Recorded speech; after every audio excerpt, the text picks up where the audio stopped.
we had, and by we I mean Tolly, uh, Tolly Diero, killed a banshee. Tolly Diero. No. I helped, but I feel like Brother Saroth deserves most credit for that. Oh yeah, he smited. He smited it. He smote the crap out of that thing. Yeah. A low radiant damage. So what's that? The only thing it's not resistant to? Yeah, because fuck you, undead. You are evil, a blight in the eyes of all that is good, and need to be destroyed. Exactly. We also collected like ingredients for the healer person. Oh yeah, we did that too. Yep. The fungus. Since we needed something super specific for the very specific ailment that Elf Lady is suffering from.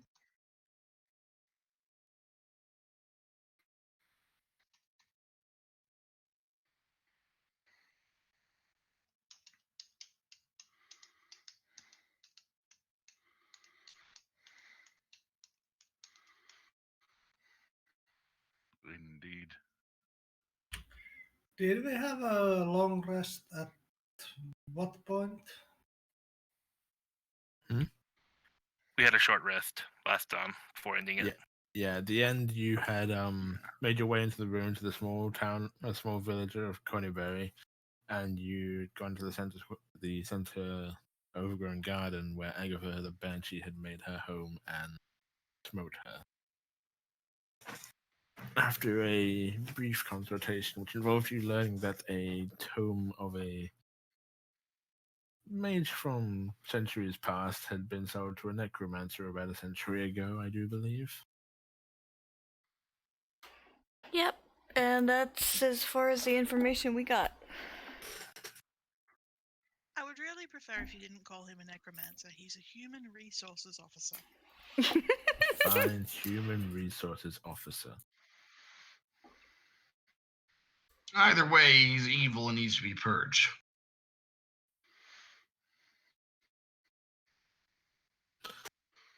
I just have one more thing to put together.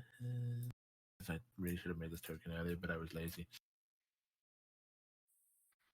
Oh, and one other thing I should note.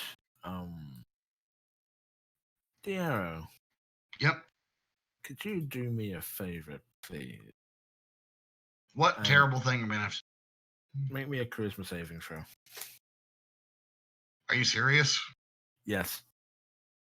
Holy crap. Crap. That terrible. As described to you last time, when you were looking into the reflection of the small silver mirror that you'd picked up, something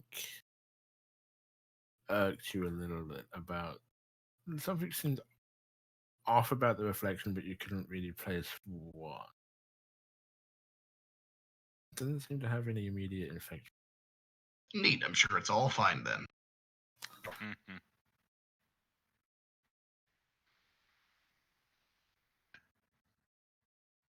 But I shall keep that in mind if it might happen to come up later.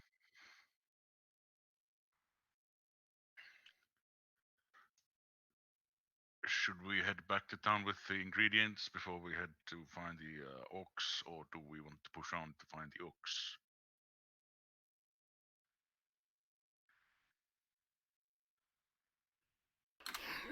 I thought the orcs were supposed to be on the way, roughly? Yeah. Or is it a little further past this village? What you recall is, what you were informed of is that the orcs were at a place called Riven Tor that was toward the end of the tribal trail that you're currently on. So, well, you've gone about just over half a day's travel along the trail. Give me intelligence or history checks, anyone that wants to. History. Nope. And shouldn't be using advantage. Nope. Art has no idea. You don't really know the area very well. God fucking damn it. History and what? Hey! History or intelligence if you don't have proficiency in history. I think it's off the same I think- characteristic. Seraphin That's says, easy. That's a save and wrong one. And we'll keep the dice roll. So most of you don't really know the area terribly well. Deanna, you haven't really traveled through this area much, but you know a bit of the lay of the land and a bit of some of the history. You're familiar with Wiventor because it once used to be home to a nest of wyverns. It's how it got the name. I'm probably one of the very few people here with a formal education, so. You know that the approximate location of it is about. Oh, Puck has heard of it too for different reasons. Suck that, formal education. I grew up in the forest. You're both aware of the general geography of the area and that Wiventor lies about 2.5 to 3 days down the trail.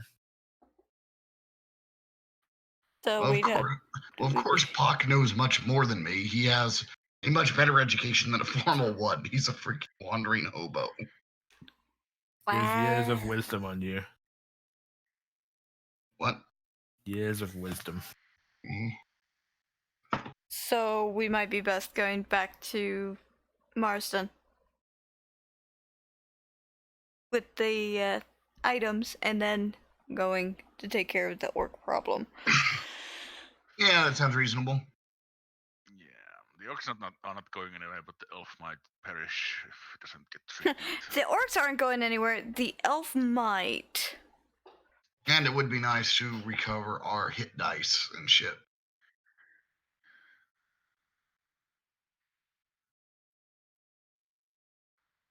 Then we shall go.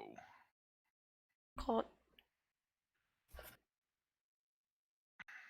That is the wrong 5e. There we go.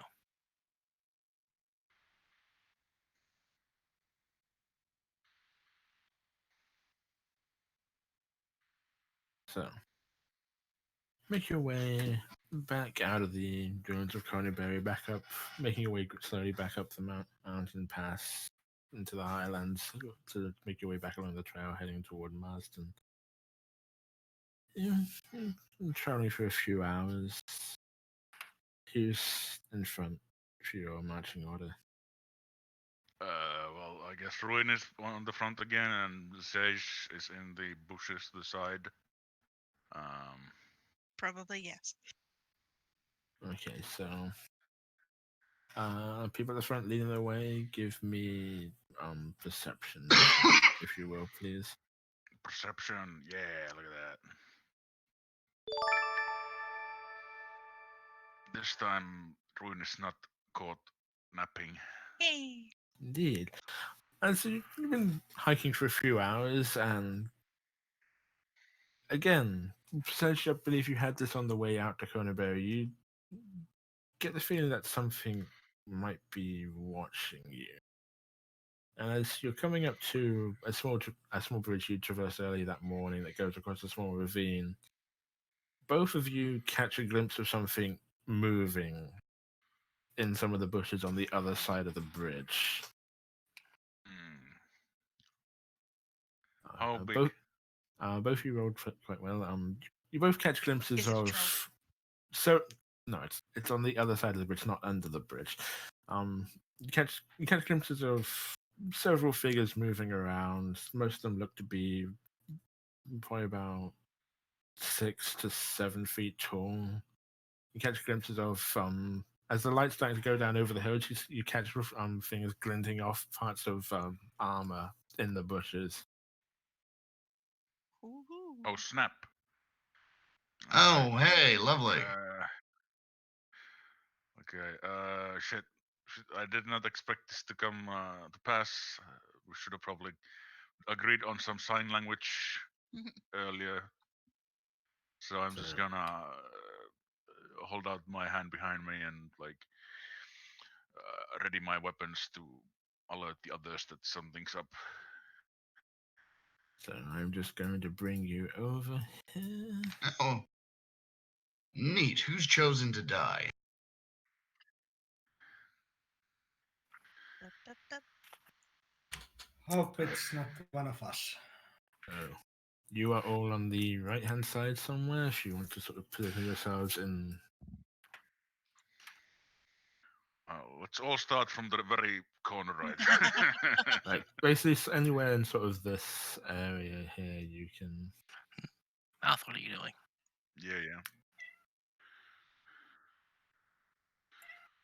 So basically, just I'll as just you've stay going, back. as you've been coming up toward the bridge, you both of you spot several figures on the other side in the bushes. I am going to go ahead and reveal them because they all rolled pretty badly on their stealth. Yay. Wild beast meowing in the darkness. Oh, you can actually hear him. Sorry.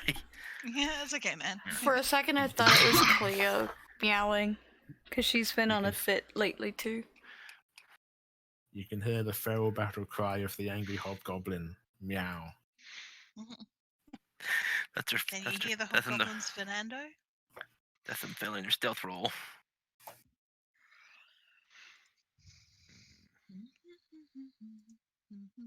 So these are hobgoblins? Yes. Well, Uglier- they're nastier than goblins. Nastier than goblins and uglier than orcs. Disciplined. They are more disciplined than goblins, I believe.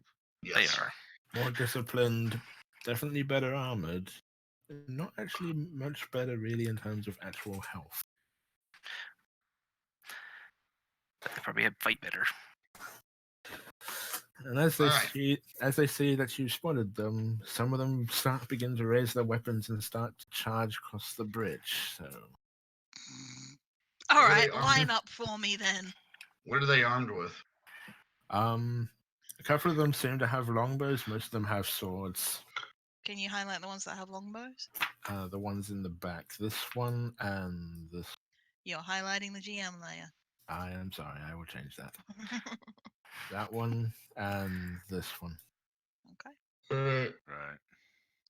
Alright, well, it seems like this battle is going to be all about controlling the bridge, so. Speaking of controlling bridge, what is the bridge over? It's Looks like across, an across a endless pit. ravine. Okay. Troubled waters? Not an endless pit, but there's about a 50-foot drop into the ravine below. Okay, so functionally it's instant death. Because I think 50 foot is 5d6 if you fall. We could potentially survive that. Mhm. Hobgoblins could too if they roll straight ones. Mm. So I'm going to bring up the initiative thing, and let's go ahead and get everyone added. Roll 20. You were a dick to me last week. Please be nice to me. If I were. God, We if all I- yeah. It's going. Yay. Going. I was gonna say if I was one level higher, I could be such a dick here. You're just going to scare everyone off the bridge. No, it's if I hit Bard level 3, then I can do my whatever it's called. I can't remember the name of the flourish that forces them to move a certain number of feet in a direction I want. So just flourish them and keep knocking them off the bridge. In the current situation, obviously I can try to arrange myself so that I scare them into running off the bridge. I have a lot more sort of average initiative rolls instead of 19s and 20s. Diero, how fast are you feeling today? 3, fast? 4, Eh. 5. Whose initiative do I not have? Or do I have everyone? I think I've got everyone now. All right. Fortunately, Ruin very fast. Sarah also faster than all the hobgoblins, so we can lock down this bridge. We could lock it down by himself with his halberd. Technically true, but I mean things could get a bit awkward positioning wise when the goblins start Oh, running yes, they around could you and flank you. stabbing you in the back. Yeah. True that.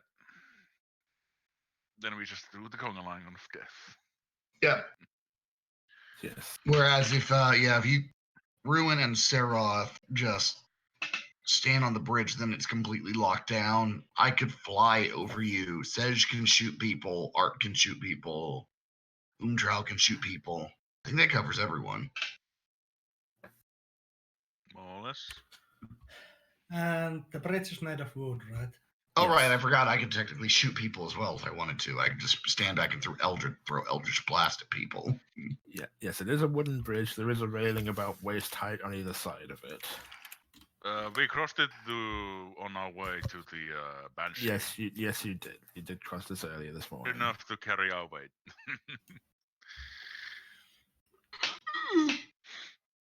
So yes, as Well, they start to give out a it's, cry in a language I don't think any of you understand, they begin to charge toward you. Ruin, you're up first. Let's see. Well, I can make it here. Unfortunately, I can't make it. If I made it here, I could stab somebody, but it would take 1 point too much movement. So I'm shit out of luck. I will just move You up. might want to stay on this side of the bridge. Oh, Yeah, I think we want to lock down the bridge. We just want to stand on the bridge. They can run into us. You'll kick their asses. They can only come at you like one at a time, essentially. yeah, well, I'll go here because otherwise they can just go off here.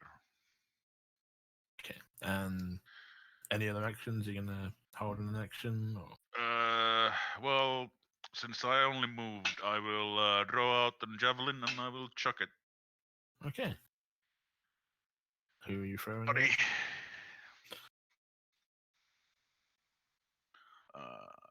Let's chuck it at the bow guy over here. Why not? Okay, he does have partial cover behind a rock. Damn you. Does that mean disadvantage? It makes his AC slightly higher. Oh, okay. Well, I'll give it a go. Die. Well, that was poor. Throw your Really bad javelin, and throw. it just catches your arm a little and it goes wide of him. Damn. Saros. Let's get into position. It's right there.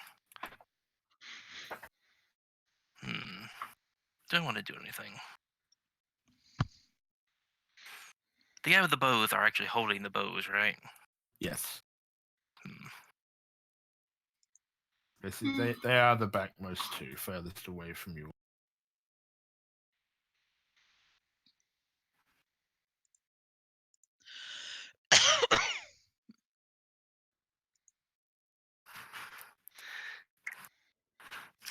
I'm going to use a spell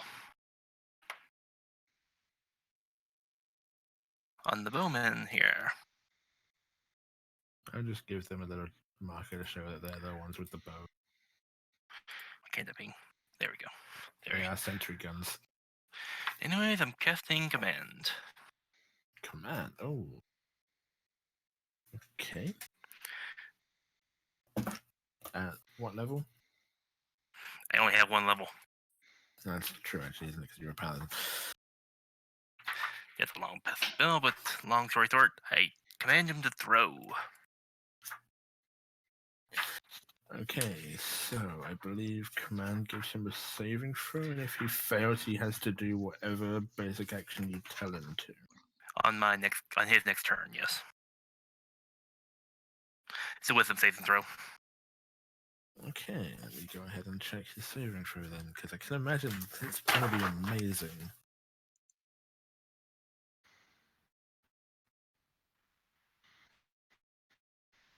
I'm pretty sure that's a fail against your...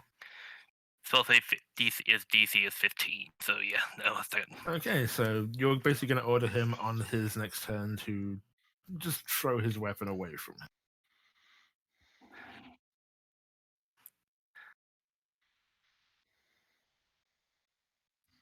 Right? The only thing is, it's a one-word command. I can't exactly say anything else. Basically, you're saying basically you're giving the equivalent of drop. Just drop his weapon. No, I'm telling him to throw, so he might just throw it at me. Okay. I will keep that in mind. Anyways, that's my turn. And you did it to the bottom one. Okay. First goblin on the block. He is going to come out onto the bridge.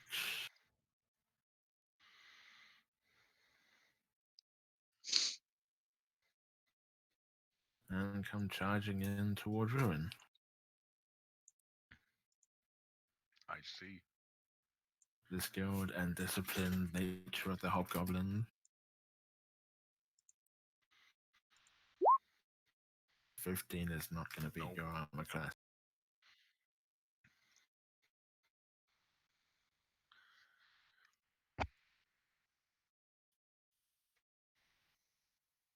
Right then. Zero. Hmm.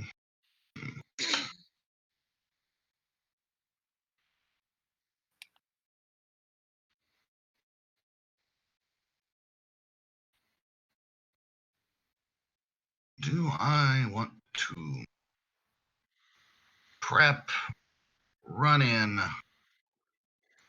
or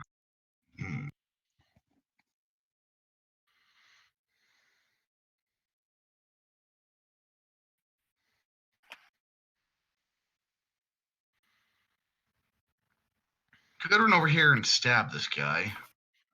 This hobgoblin is, let's see.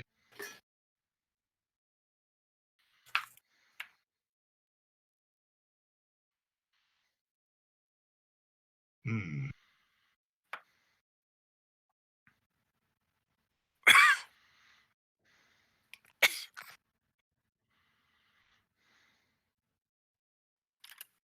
Or I could try to get him to just throw himself off the bridge.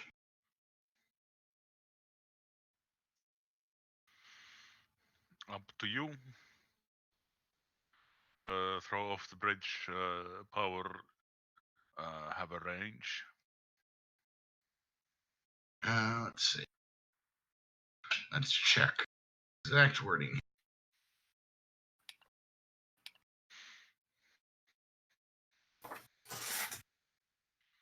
60 feet. Hmm. Must move as far as the speed allows away from you. Which means I need to arrange this that he doesn't have anywhere else to go. Which I don't think I can really do, so I'm not sure I can actually do it in this case. Unless, Yeah. can he move here? With difficulty. Alright, probably not gonna work. I mean, granted, I could still use it and it would still murder the crap out of this guy, but...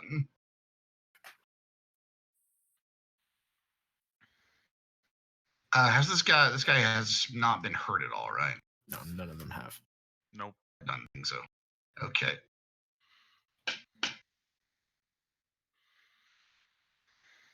Nobody's been hit yet, so. I suppose we should try to kill these goblins as fast as humanly possible while keeping the bridge controlled so the goblins can't get past. So if I move here,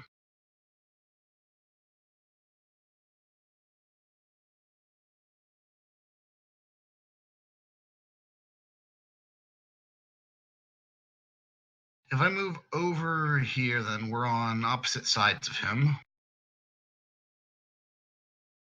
Yep.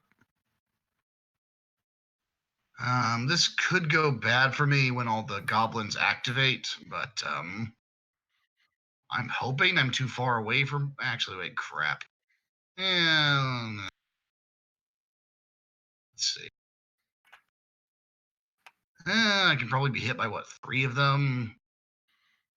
I've got shield. And that increases your AC basically for the rest of the turn, doesn't it? Yes. So I'm going to Dissonant Whispers this goblin in order to try to just delete him outright. And I will first use my bonus action to throw a bardic inspiration on Seraph. Come on. Watch as he makes his freaking check, and this was all a giant waste of time.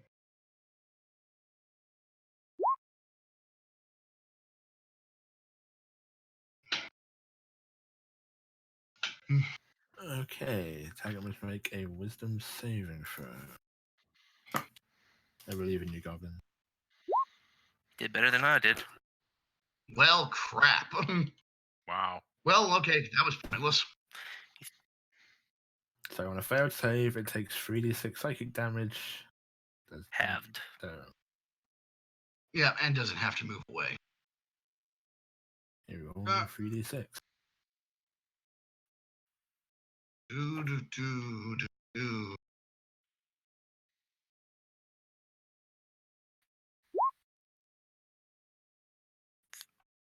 It's rolled up, so 6.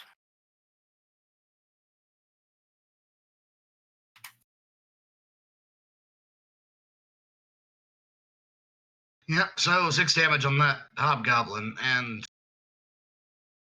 I was really hoping that he wouldn't survive through this, because now at least one person's going to get advantage on me, so this could hurt. But I put myself in this position.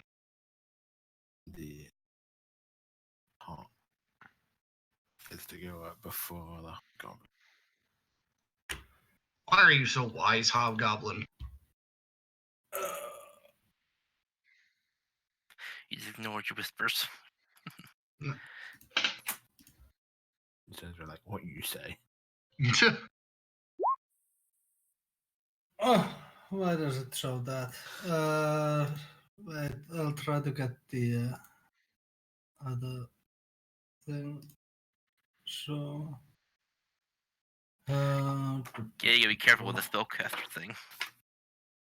yeah, because there's a way to get it to show the attack and way to get it to show the Information? description. Yeah. You click the Oh, eye. there. That's how.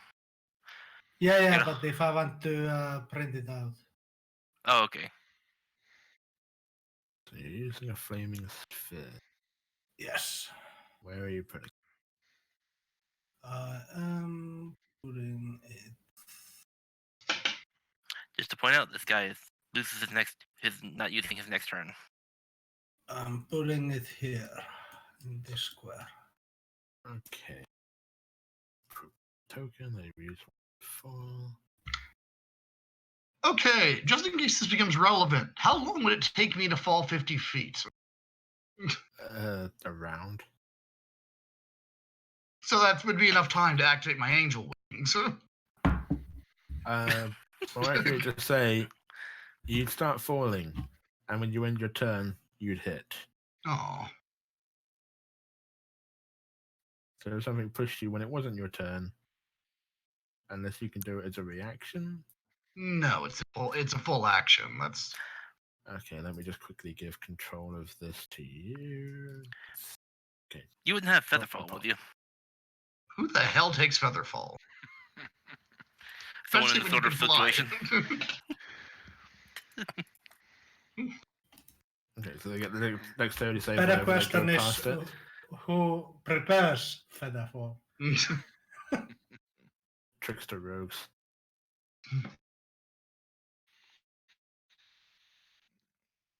I mean, if we lived in the flying city of Colombia, we might. Somebody might have it. Yeah. Anything else, Puck? Moving, bonus, or done? Or if we somehow cross dimensions into Star Wars. Like everything's a billion feet up there and there are no safety rails. I think I'm fine right here. Can maybe take cover? Is there like here maybe All cover? right. Yeah. If he just possibly moved on up the- here, he could get in behind the rock. Yeah. Has at least partial cover. Yeah. Wouldn't even need to sit because he's Puck. I appreciate you covering my back, Puck.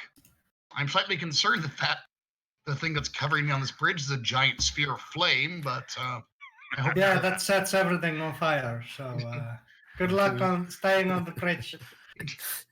The bridge starts cracking.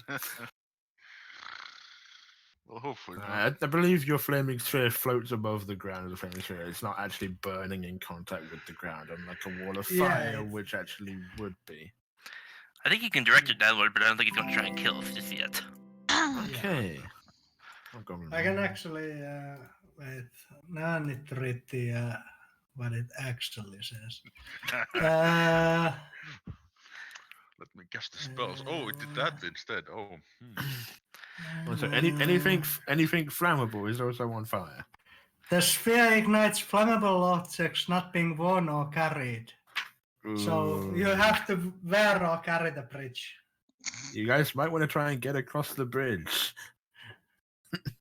I will definitely take precautions next turn, but I've already taken my turn, so I'm hoping it will take more than a round for this bridge to fall apart.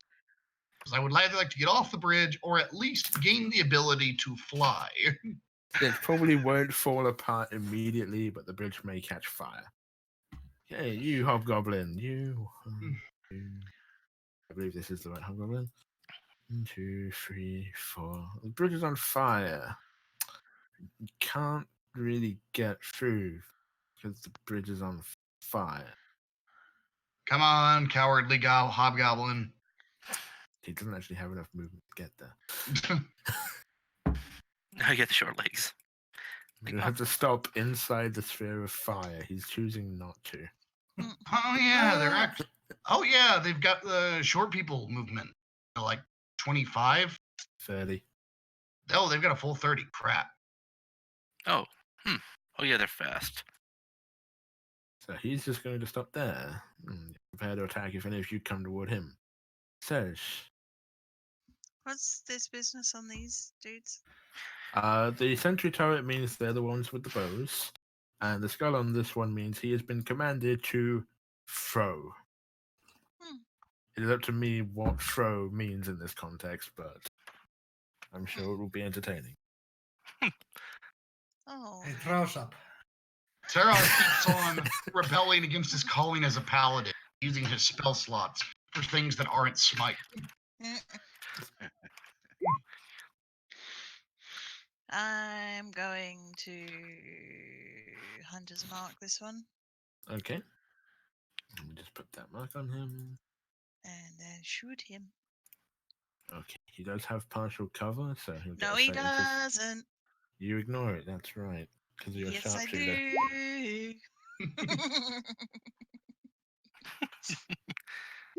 The power feats. Okay. An advantage because of the first round of attacking, isn't it? Yes. Well, 24 is going to definitely strike him, even with his increased AC, which he doesn't get. And then there we go. That was a shitty damage roll, but I critted on my Hunter's Mark at least.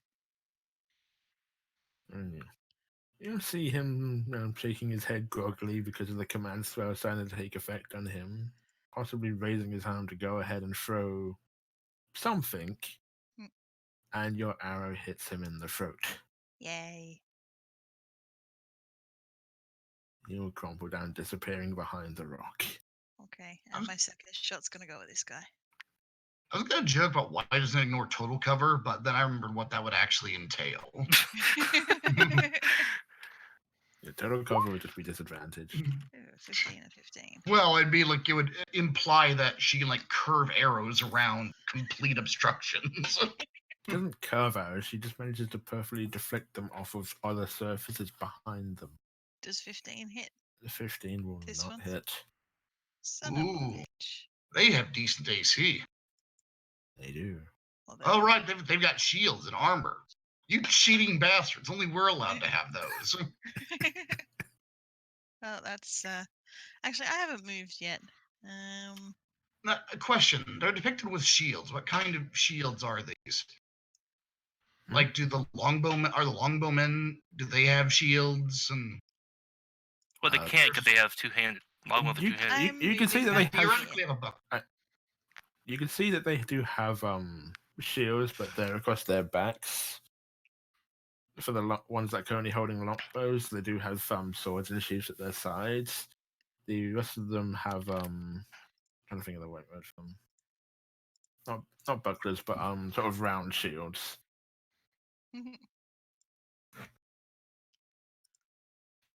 Okay.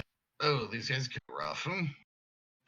Okay, so Surge has retreated slightly. Mm-hmm. So Goblin. All right, who wants to stab me?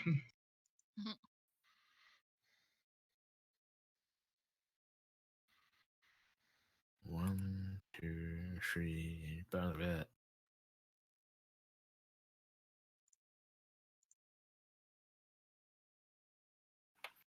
Aha! You have fallen into my trap. So does he take his damage from Flaming Sphere now or at the end of his turn? Let me check. 'Cause I can't remember when it takes effect. Any creature that ends its turn within 5 feet of the sphere Okay, must, so yeah, at the end of the must turn. make a dexterity saving throw.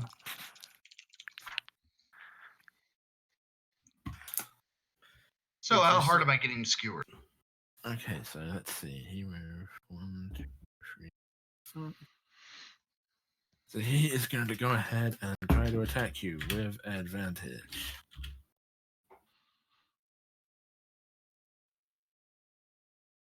Well, I believe in you, Goblin. Damn. Okay, no, I guess it doesn't matter. He crit, so it's an auto hit even if I shield.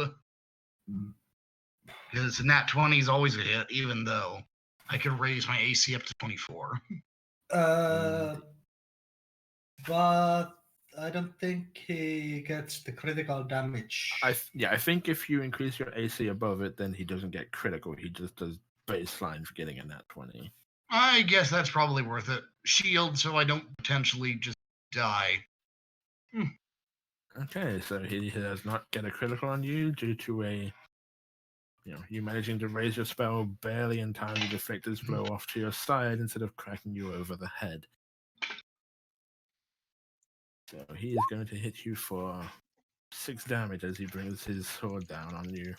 All right, I can live with that. Oh, I forgot about martial advantage. You son of a bitch. So with the aid of his hobgoblin friend who is, on the other side of you, you'll take an additional 5. Hmm. Good thing you didn't take critical damage because all of those dice would be maxed. Not max, doubled.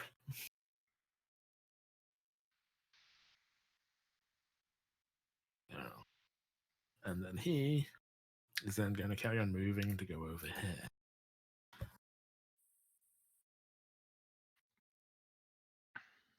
How dare he? And then other hobgoblin.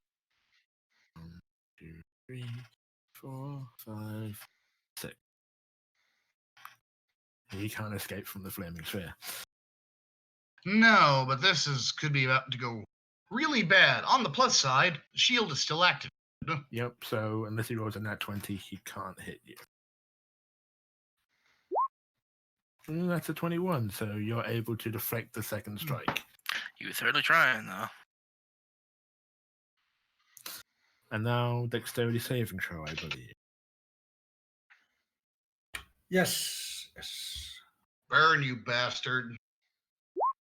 That's a 6, so what's the damage of the sphere? 10. Oof, that's gonna hurt.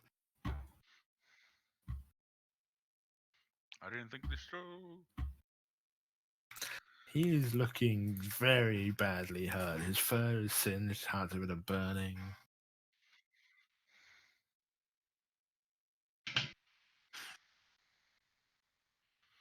Alright.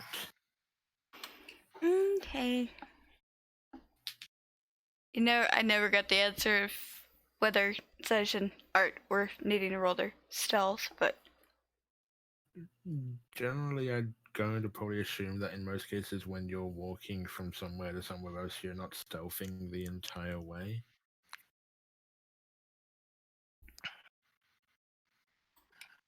I might have just heard Vaughn say something in the background, but he is muted. I said, I don't see why not. Anyway, I've already taken my turn. Stealthing anywhere means you are going to be moving slower than everyone else unless they are also stealthing.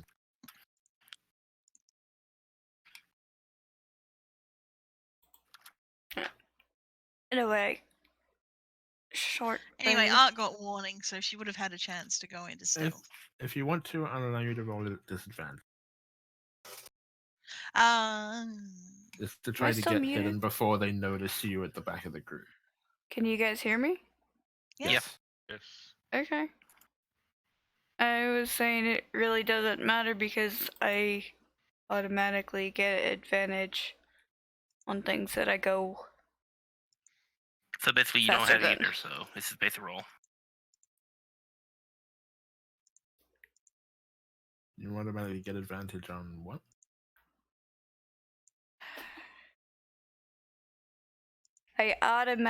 My assassin thing. It doesn't Yeah. matter if I'm stealth or not because I automatically get my advantage on the one bugbear I'm gonna try and shoot because he's the one with a bow and not Okay. dead. And hasn't acted yet. Mm-hmm. If you want to try and fire an arrow in his direction, I will try.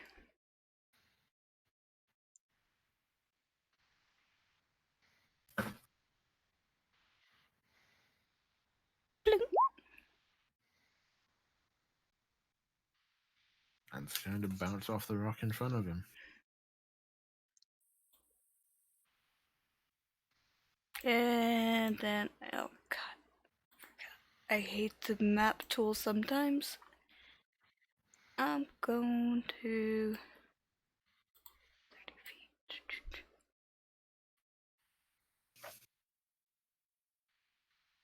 Try not to share the same square as Kosh. Move. No, Cleo, you cannot eat the little mini dragon. And then hide. Back among the rocks. Rubble Okay, if you back there. If you want to go ahead and make me a stealth check to see how well you hide.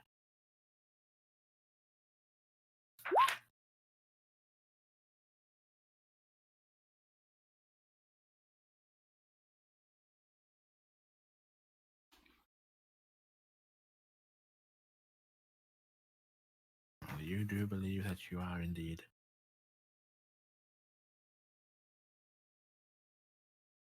Bugbear.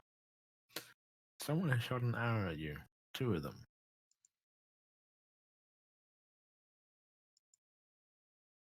You can't see one of them. You have no idea where it came from. So he's going to go ahead and fire his longbow in Sedge's direction.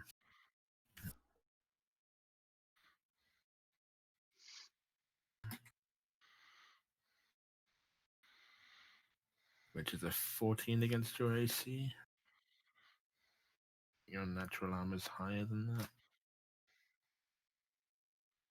So you might be muted again, Vaughn. What? I wasn't listening. Sorry. I got Just- distracted. The hobgoblin is returning fire at you with his longbow. Does a 14 hit your AC? Nope. You're easily able to definitely get out of the way with the incoming arrow. And he's going to just stay back there behind his rock. Cruin. Oh boy. So Do actually, these just 1 guys look second. like... At the end of the round, could you go ahead and roll damage for me, Timo, for your sphere?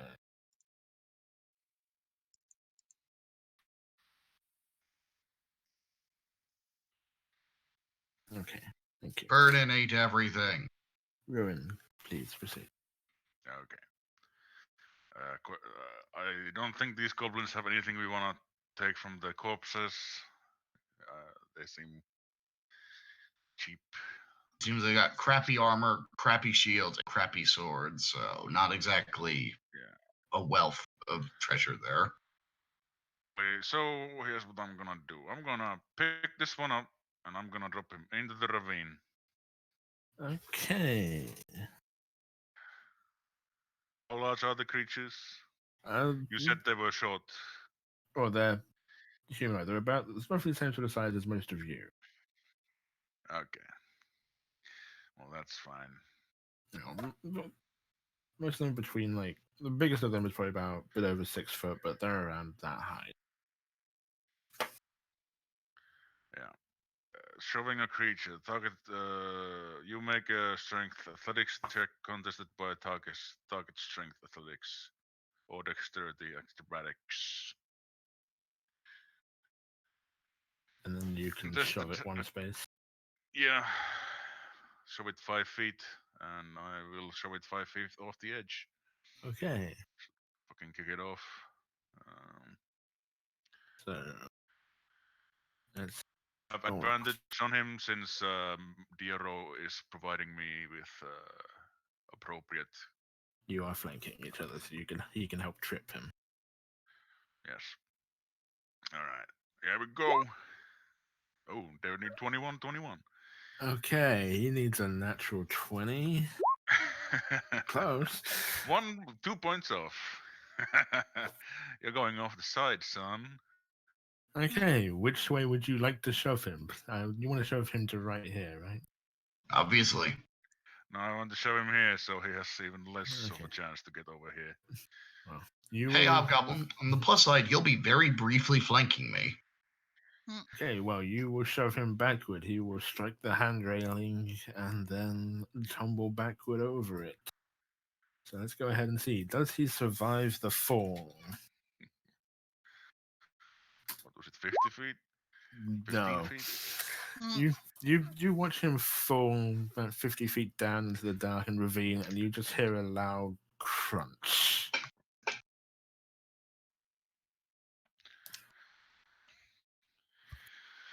I'm glad that's settled. If I stand here, do I get burned? Anywhere adjacent to the sphere. You're a warforged. How much damage can you take? I take full damage from fire, but that's not my point. I was thinking like, Yeah, if you stand on it or next to it, you will get burned. okay. What if I don't? If does it happen if I only end my turn next to it? Yeah, you have to stop by it. Okay. Unfortunately, I cannot get into a proper flanking position on any of the other guys. It'll be a bit of a squeeze. Yes, yes, indeed. I could jump, jump over everyone, but maybe not. I will instead. I will use. Should have done this earlier, but I will use fighting spirit. It will give me advantage, and then I will use an action surge to give me another action as I move up and kick this guy off the bridge. Okay. Before athletics against athletics or acrobatics. I believe in you, Hobgoblin. Oh, I don't think you should believe in him. I choose to believe in the goblin. Oh, You could choose to believe in him, but Ruin is believing himself more. how would you like to Sparta the Hobgoblin? Ravine. Put my foot Okay. through his stomach. Instead of going over the railing, you put him through it. So let's go ahead and see how much damage he's going to take when he hits the ground. I was thinking of that clip. And so you're going to just step forward, raise up your foot, and plant it right in the middle of his chest, pushing him backward, the railing splintering behind him as he tumbles off the side of the bridge. And you hear another loud, meaty crunch from the bottom of the ravine. Nice. Let's see. so I can get over here. I will take one opportunity attack, but I will clear the bridge. Thanks, Ruin. No problem. Yeah, so give me one opportunity attack from this guy. He shall swing at you as you go past. 5.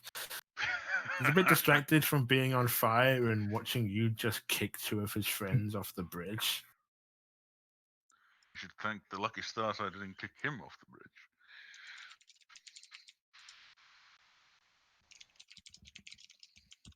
That will end your turn. Yeah. So, Saraf, you're up. Indeed. Plenty of things to do. I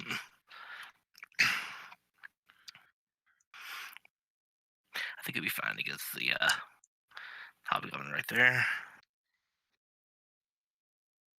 He's already lost the vast majority of his health, so. Yeah. This is as far as I can go anyway. But yes, I think I can handle this hobgoblin. He also can't react to you if you run past him. Oh, I can't even do that way because I can't use squares. Whereas I can.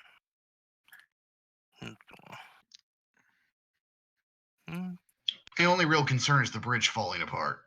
Okay,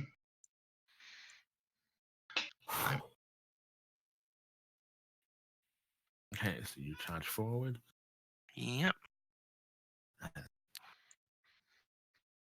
This hobgoblin, I do believe, was preparing an attack for someone to come in range of. All right, let's see. So he is going to take a swing at you as you run up in front of him. Nope. Which is going to just bounce off your shield. And I will strike in return.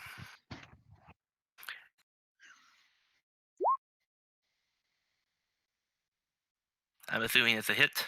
That's a hit. Oops, I forgot to turn off Divine Smite. Sorry about that.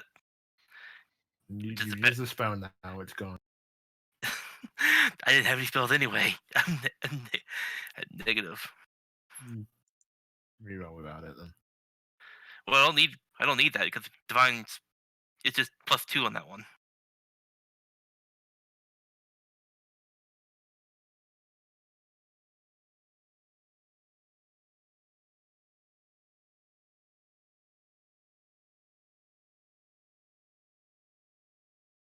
Score cut out. Hello? Sorry? Okay, couldn't hear nobody for a while. I'm confused which one of these is your damage number. The one underneath it, you can see Radiant Dueling Style on top below the 18. So I do 14 damage. Okay. Because I don't have to roll for Dueling Style. That's just the +2 for having a one-handed bonus. One-handed weapon. As he takes a swing at you, you easily deflect it with your shield and you bring the axe down straight into the middle of his chest.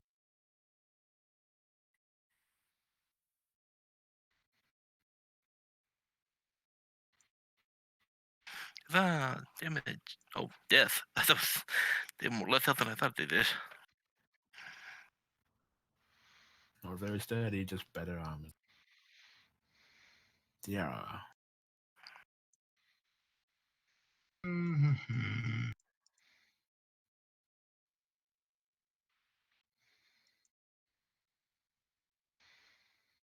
All right, let's see. Have I got the range? I do. So I think I'm going to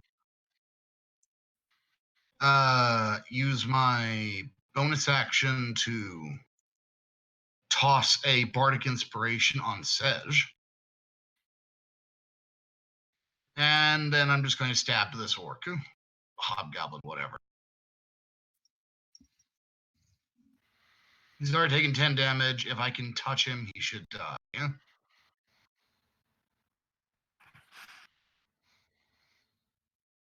Roll to attack. Wow. Okay, well, I'll be here a little while. Don't We worry, can always- you probably won't be. Yeah. Yeah, I guess that's my turn. What's the state of the bridge? Some of the wood is definitely starting to catch fire. It looks like it should hold up for a little while, as long as it doesn't keep burning for a long time. All right, no rush then. Fuck.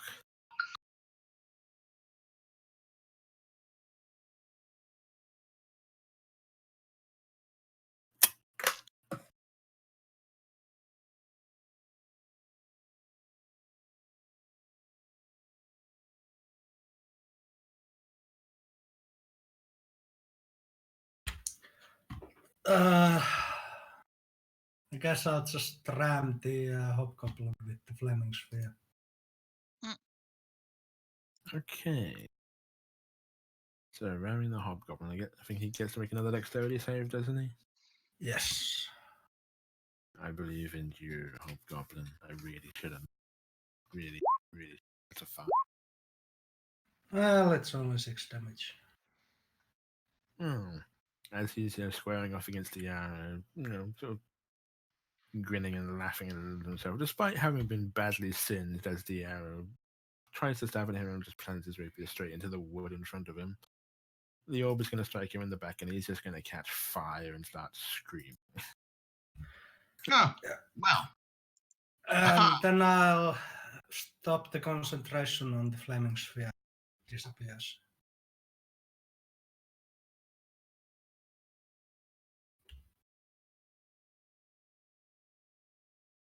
Some of the wooden planks on the bridge are still burning a little, but should be okay as long as it possibly puts after. Okay, Serge.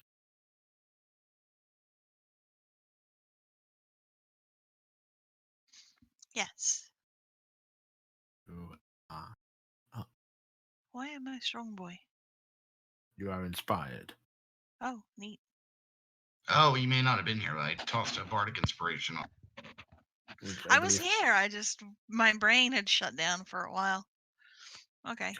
Only gives you for 10 minutes a d6 to add to any dice roll. Okay. Do I have to use it before I roll or after? No. No, that's the great thing.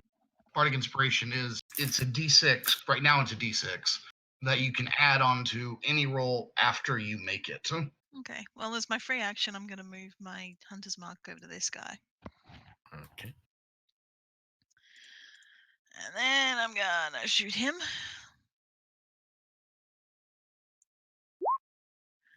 Yikes. Even with a full 6 on the bardic inspiration, that's not going to work. Fortunately, no, I don't think so. That was a 1. Fuck my life.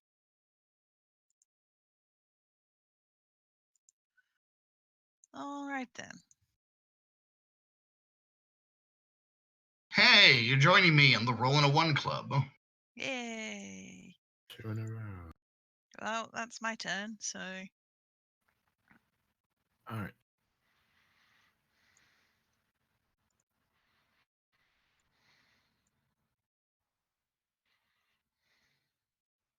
There is but one hobgoblin remaining, and you're not sure he knows where you are. You're also muted. She had to go and check up on what her cat was doing, so she might still be busy. Why people shouldn't have cats. Don't yell at my cat. Don't yell about my cat. I'm not yelling at your cat or yelling about your cat. I'm complaining about you having a cat. Mostly out of envy. Yeah, she was yelling because she saw a cat outside. My turn. I do not have range yet. I'd have to move. All right. Let's see.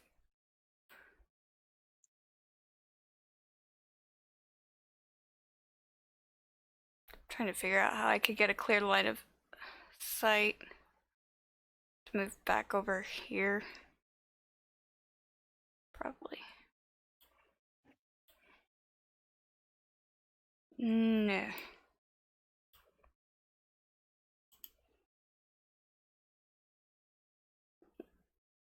Did you stop trying to pan? Thank you. That goes right through him. Eh.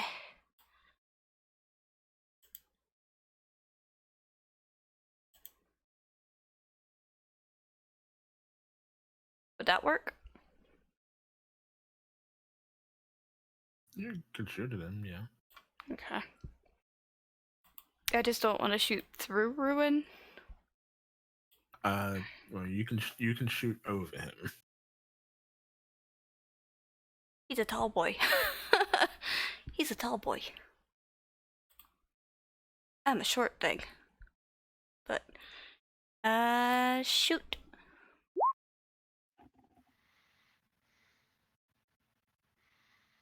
It'll hit. Barely. Barely. Roll damage. Oh, ha. Is he considered surprised? Because I was He still. doesn't seem to be aware of you.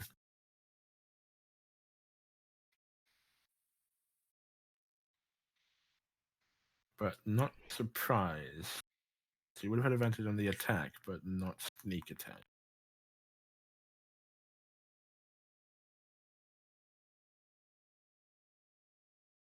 So I would have had advantage on the attack. Yes. I doubt it's gonna crit, but 25 now. It was close. But, I'll just ignore the sneak. But I do get my, Actually, I wanted to double check sneak attack because I always forget exactly how it works. if I have advantage on the attack roll, yeah. So, you don't ignore Yes, the if sneak you have attack. advantage, or if they're threatened, isn't it? If I get sneak attack if I have advantage on the attack roll. Or if they're threatened by an ally. Yeah. Okay. Well. He is going to be looking like he's about to turn and run as the rest of the hobgoblins lie dead either next to or at the bottom of the ravine. And as he's starting to turn, your arrow is going to strike him in the back of the skull. Does he go katonk? He definitely goes honk. Falls flat on Katonk. his face, his small helmet tumbling away into the dirt. Yay. Goblins lie dead at your feet. Some of them far below. Some very far, far below.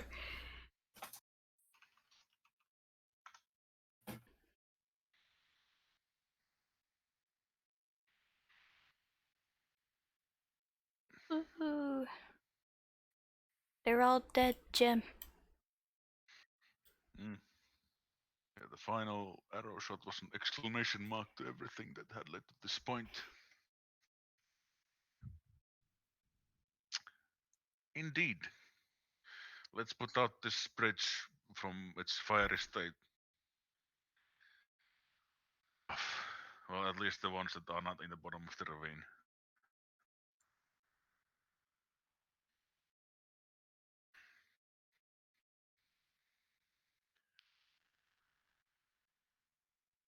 You said you were looting them?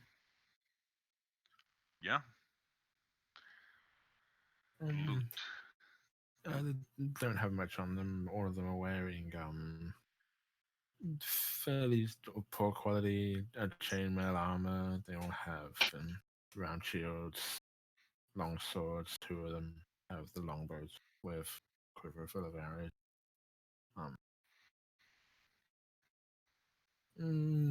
Little bits of some of them have parcels of like small amounts of food, mostly raw meat.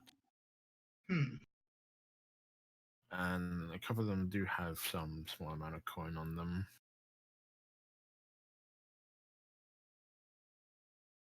Find 14 gold and 37 silver amongst them.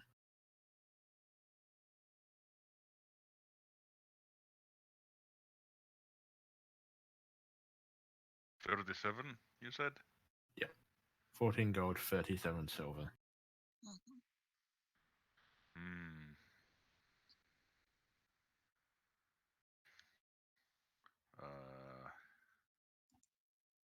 That's like 1 gold going for each. Oh, 2 golds for each, and some silver.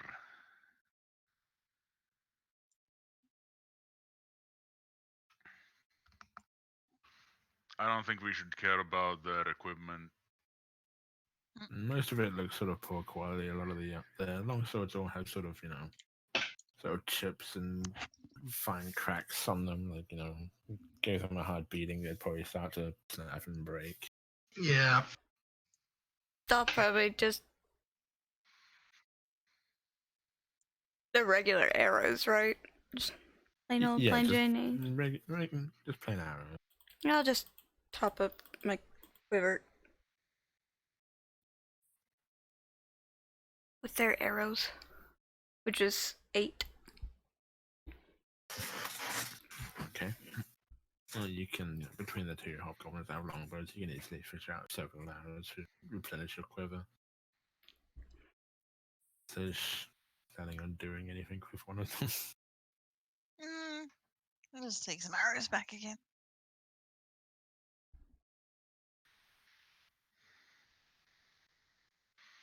And quickly, sort of, stamping out the flames of the bridge.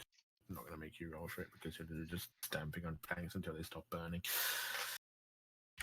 Yeah, and prestidigitation can just put those flames out. I would find it funny if Ruin was standing there, stamping on the bridge to try and put out the fire and just put his foot through it and then fell. Yes, you Put out the fire, and I suppose we'll continue on our way unless there's anything else we want to do. And you can sort of quickly clear up the area, sort yourselves out along the way. So we've got another couple hours before you're reaching the end of the trail and making your way back into Marston proper. So as you continue your way westward back along the trail the way you came this morning. People in the lead again says, Ruin, could you please make for me another step? Wow, this path is well fucking traveled, it seems. Oh, Wow. Ruin. Ruin's distracted This picking time at I'm some. snapping. You're distracted picking at something in the teeth you don't have. Yeah, that's a very weird sensation. It's all clockwork and gears. And just, There's stuff out, it seems. but, Serge, I believe you've rolled quite high. Yes. Okay. Making your way, continuing westward along the trail, about an hour later, you've gone another couple miles past the ravine and the bridge, and Serge, you notice just a little bit to the north of you, just a little ways off the trail, you can see a little bit of smoke rising. Oh. I think an old people has died across the road, by the way.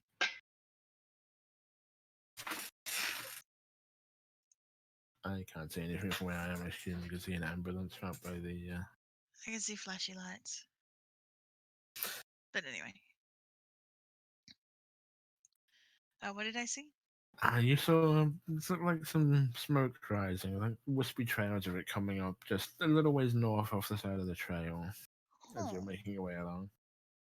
You're still about hour and a half away from Mast. About 4 or 5 minutes. I see.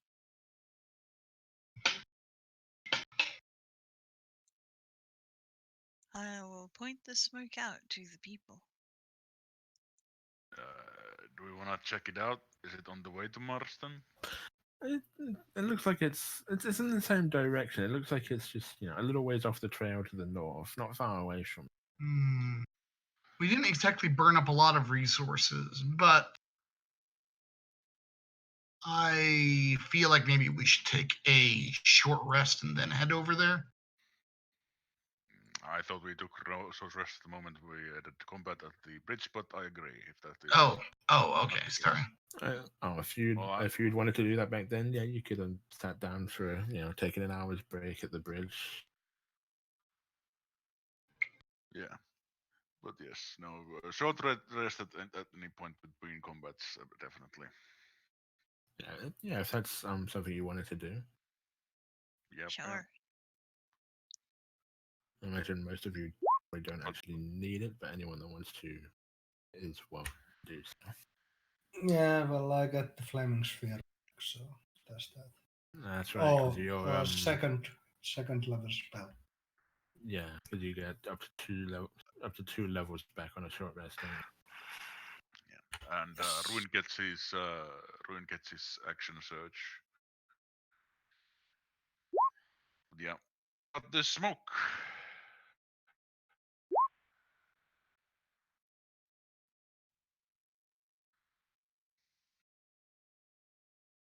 Yeah, and the direction the wind's blowing says you rolled quite high in your perception. The smoke isn't that far away from the trail. You can smell something. Possibly, it smells like meat cooking, possibly.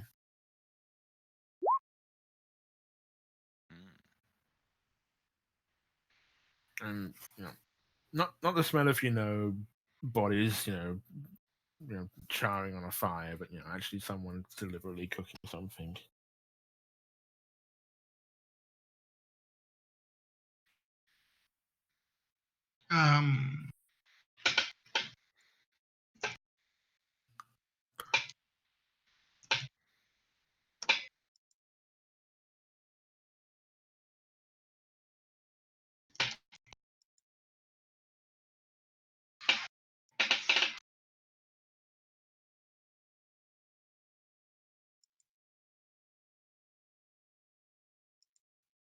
How do you want to proceed? Do you carry on down the trail, or do you want to invest?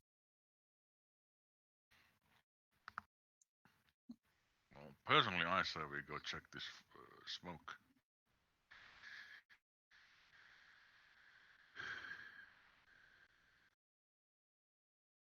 Since from what I could tell, it's not a big detour.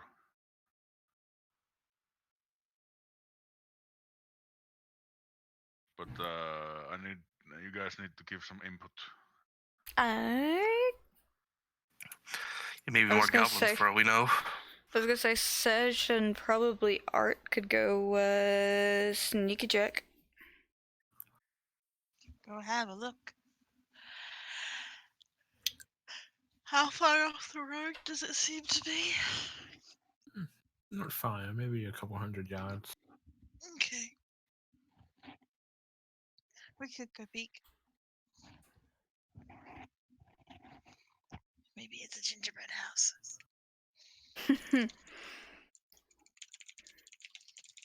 Maybe Sej will find more shiny, sparkly things to add to collection of bright, colorful things. Are you going stealthily, or are you just making your way sort of across the hill and in the direction of the smoke? We're going to run screaming. Ah! No, of course we're going stealthily. Stealthy. Okay, go ahead and both of you go me stealth. That's why we roll a 1 again. Yeah, right. Stealth. 12. Just about as good.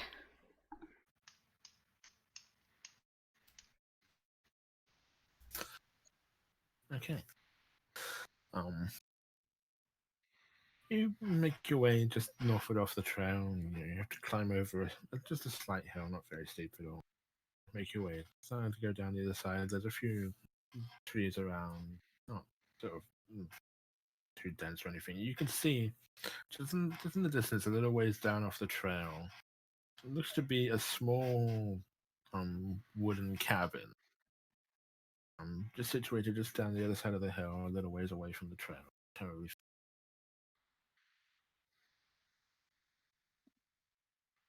And both of you, if you're going to check, give me a perception check. Okay. My God. My -1 is gonna do amazing. Yup. Okay. Aren't you? Your eyes aren't quite as good. You can't see clearly from this distance. You can make out a few things.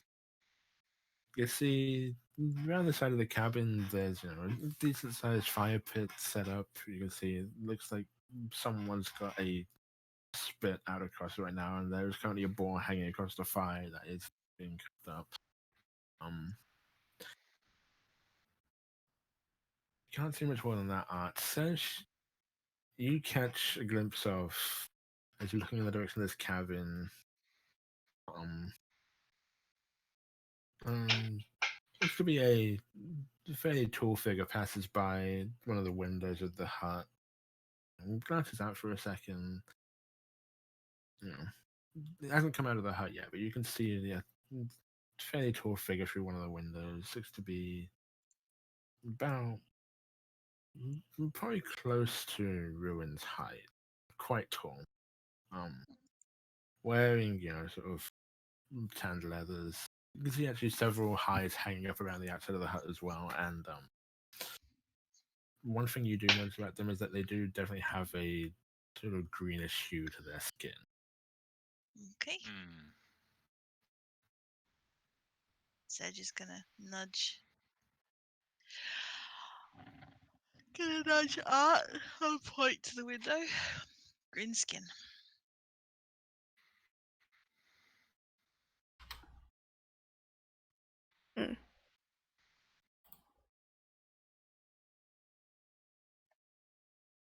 Art's going to look at the window completely oblivious because great perception there. And go, yes, greenskin. Should we tell the others? I was gonna say, if she doesn't seem to see it, Sedge is basically gonna grab the top of her head and point her gaze in the direction and go, green skin. I don't need to see things to hide from them. I don't need to see things. If I can't see them, they can't see me. Rule 1 of stealth. And it has been proven many times that it actually sometimes does work that way. Mm-hmm. Sedge is gonna rub his chin with a claw. What do the hides look like? Do they look like animal hides? Do they look like people hides? Definitely animal hides. You can see like a couple deer skins like hanging out on tree branches. One of them definitely belongs to the boar. Probably the same boar that is currently cooking above the fire. Definitely doesn't seem to be anything that might have been pulled off a human or anything like that.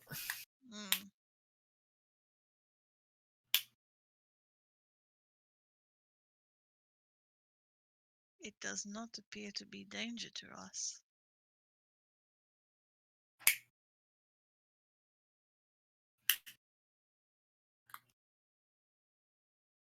As you're sort of talking amongst yourselves, you see the door of the cabin opens up, and you see a figure come out of it.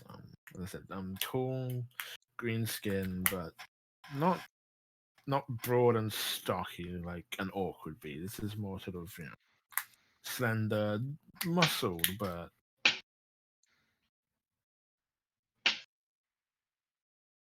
live is probably the more appropriate description.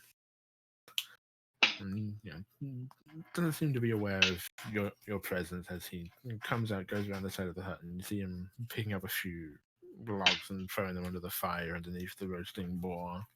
Well, now that it's come out, can we see what it is? It clearly seems to be a half orc. I see. You also notice from your perception, you rolled really high. When you see the door open, you can see just through the doorway as it's open for a second. There is a crossbow just propped up just inside the doorway. You can see the grip of.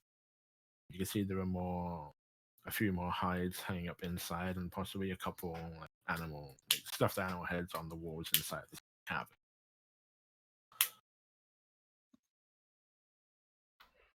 That looks more like a hunter. A hunter's cabin. Yes, a hunter living on his own out here on the trail.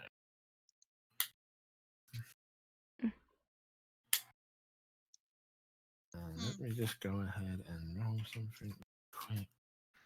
Oh, he totally sees us. See, he's looking over the logs for a second and poking at the fire and like, tending to it, and then sort of raises his head, sort of looking around as though something catches his attention, and then looks straight at both of you. Yeah, he totally saw us. Oh yeah.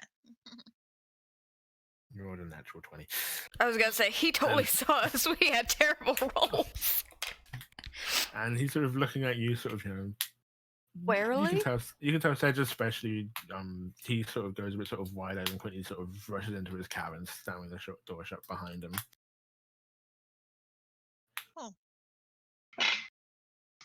So he doesn't go for the crossbow, he just runs and shuts the door. You don't know what he's doing inside it because he's pulled the door shut behind him. Yeah, but he hasn't just like run and grabbed the crossbow and turned immediately and aimed it at us, is my point. No, he hasn't immediately brandished a weapon in your direction. Huh.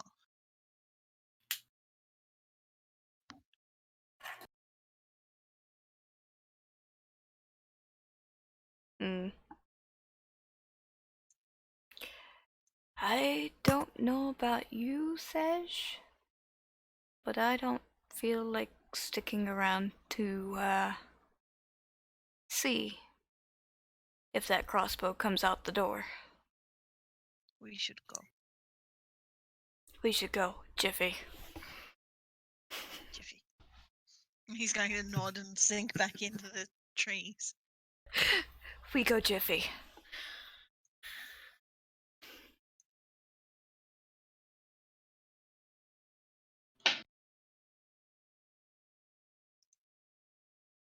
Are you gonna sort of try and just stealth away then?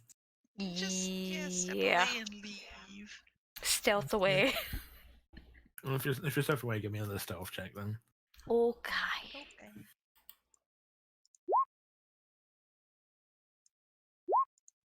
We're slightly better.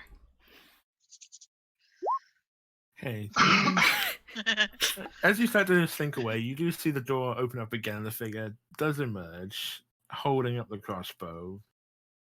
He sort of looks in the direction where he had seen the two of you previously. Can't spot the two of you anymore, so he's just sort of looking around, doesn't seem to see you, and then sort of moves back over toward the fire beside the cabin, just sets the crossbow down at his side, sort of pointed down at the ground. Seats himself on like a small wooden stump he's got placed there, and just sort of keeping an eye on the area around while he's sort of tending to his fire. Yeah, he's waiting for us to come out the bushes so he can shoot us. We just gonna leave the man alone. Hmm.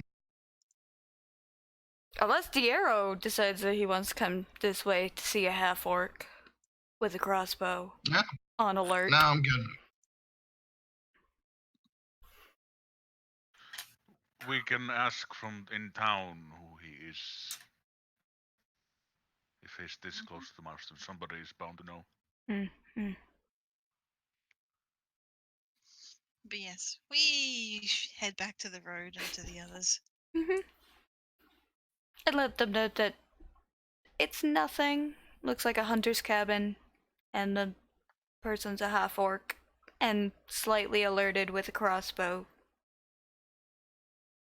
But not doing anything. So we should keep going.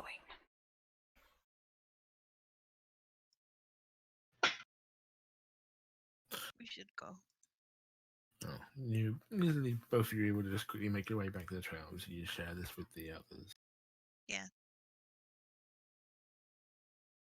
If you wish to be on your way, then you can turn your journey back toward Mast.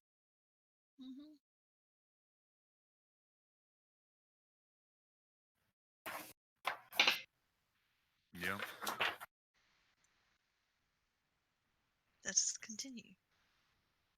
Okay, well, continuing on your journey, you're about an hour and a half away from being back in the town. The rest of your journey passes uneventfully as you travel back, make your way slowly back down. You can see the town ahead of you now as you're coming down out of the hills.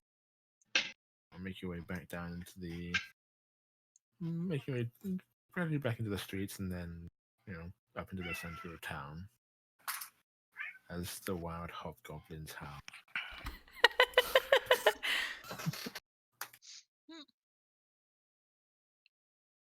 Where would you like to go?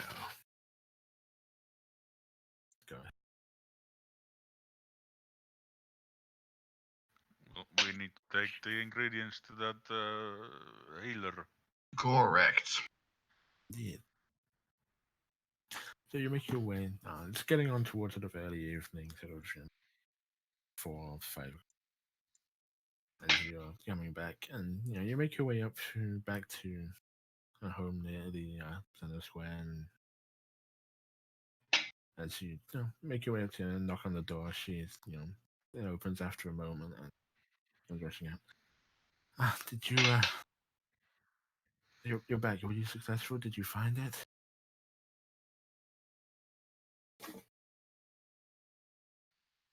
Hmm.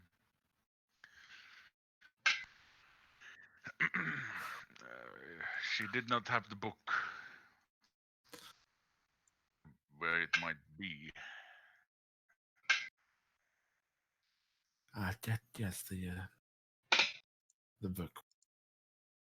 You can tell me about it after. Did you get the moss for your friend? Oh yes, we did that. Get that too. Please do come in.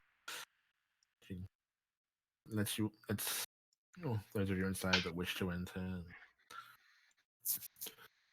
And takes the moss from you, and then she heads off into another room off to the side of the house.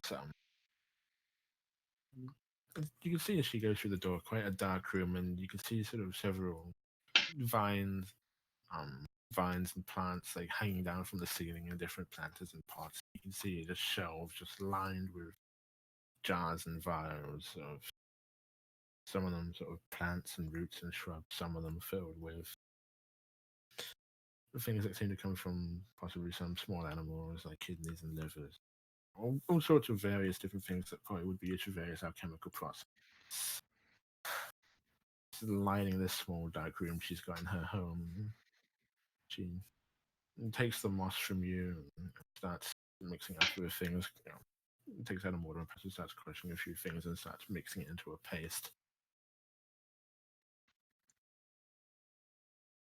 It's good that you've returned so soon. Your friend is stable for now. Do not know how long I could keep her that way.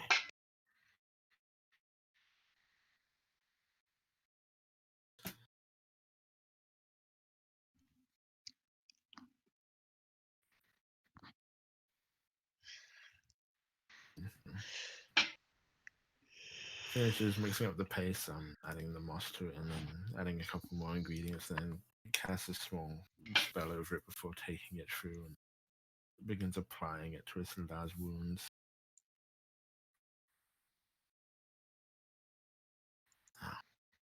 You said you learned something from Agatha. What did she say?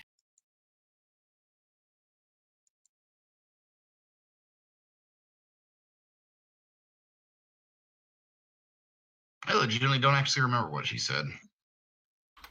Said she had traded the book a century ago to. Yep, remember that, but not who to.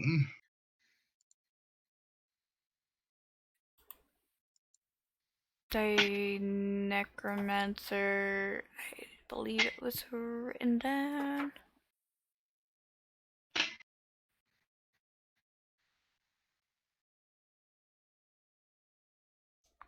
Or maybe not. Yes. Cernos of the city of Erebor. A century ago.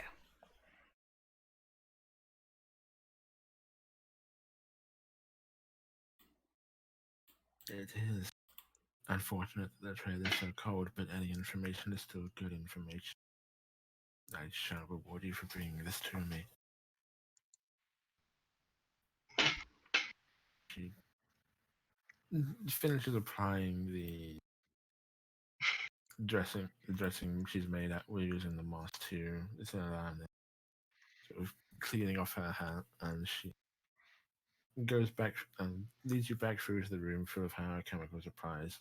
you can hear her sort of in there, with some of the bottles and vials rattling around amongst the shelves before she emerges after a few seconds. After a minute or two. I can't say that I really have a lot of money that I could compensate you for your troubles with. If you'd be willing to accept a few tonics and tinctures. Sounds good. I was gonna say that sounds fair to me.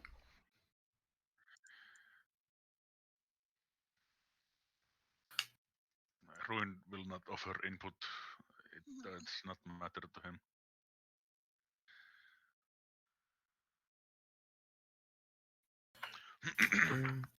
She I'm sorry, go ahead, Reeve. No. Didn't have any more to say. She will place on a table before you 3 potions of healing. You can find the right page for this.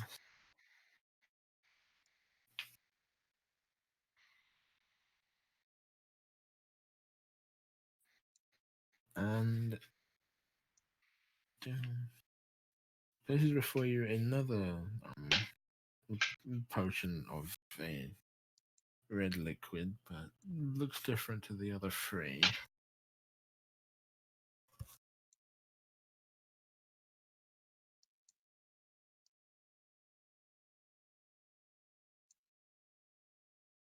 What is it they do?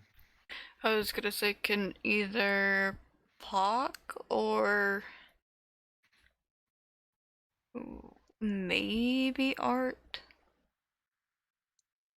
I mean, we could ask her what they do. Looking at the 4th vial, the other 3 are all like a deep crimson red for their potions of healing. The 4th one looks to be red, but as you look at it, the red in it seems to almost compress itself down to a small bead in the center of the vial. The rest of it being completely clear, and then expands back up to fill the vial again, shrinks down, and grow. She looks and sees these 3 here are just basic healing. This is something I've been working on, though. I don't have many of them in supply. This last one would be a potion of growth.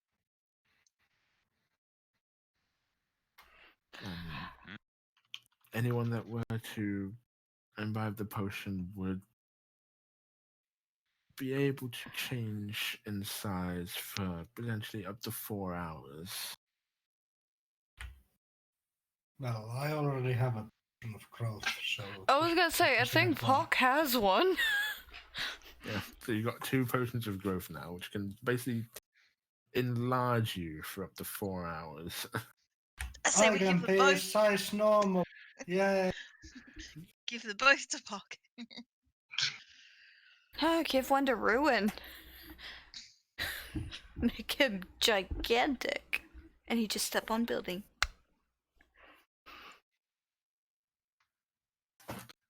And I believe being enlarged, if you were to drink it, basically gives you, I think, advantage on any strength-based check.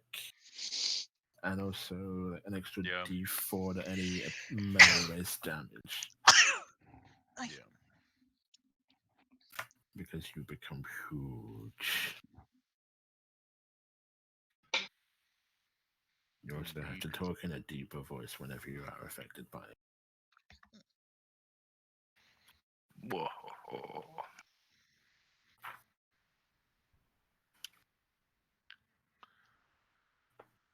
Well, I suppose yes, this will be a payment sufficient. I suppose. Would you happen to know anything about an half orc living an hour away from the Marston Half orcs. direction?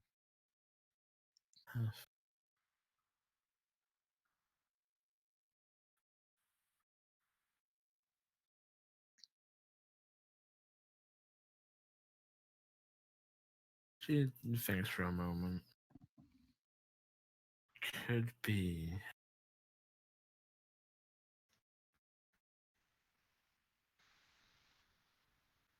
There was one by the name of Bren. He, well,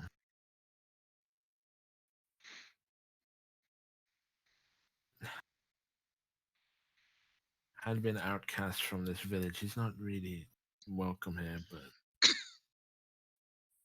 didn't really seem to want to travel far either. I have seen him a few times when I've been out gathering my materials for my processes out on the trail. Very private man, keeps to himself mostly. Sometimes he does like to barter trade with passers-by on the trail, but he's a very private, not very trusting of most humans after they kind of chased him out of town. I assume he was blamed for something. Or just the color of his skin. There's been trouble with orcs out on the trail in some of the surrounding areas, and people see green and associate the I can sympathize with that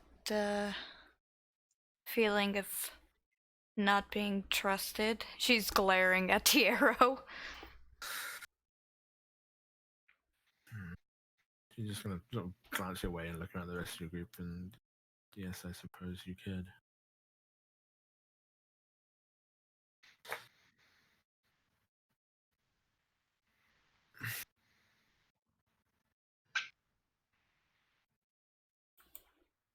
He's a good man though, and probably knows more about the areas along the trail than at least a good portion of those that live here in town.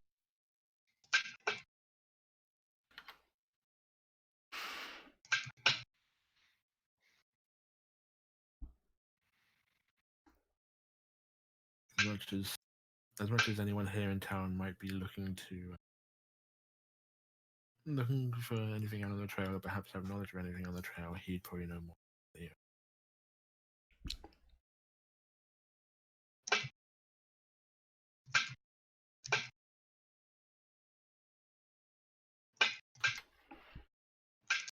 Let's see.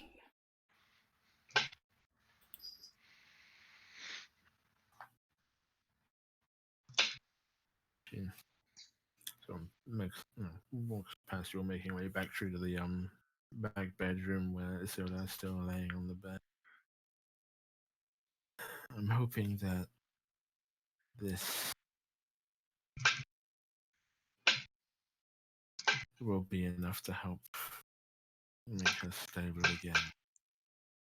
I'll tend to her if you want to return again in the morning. If she's able to at least return to consciousness.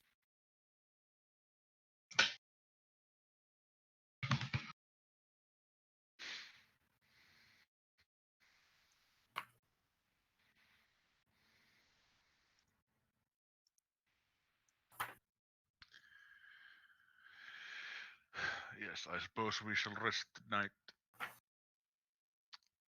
before we must head out again.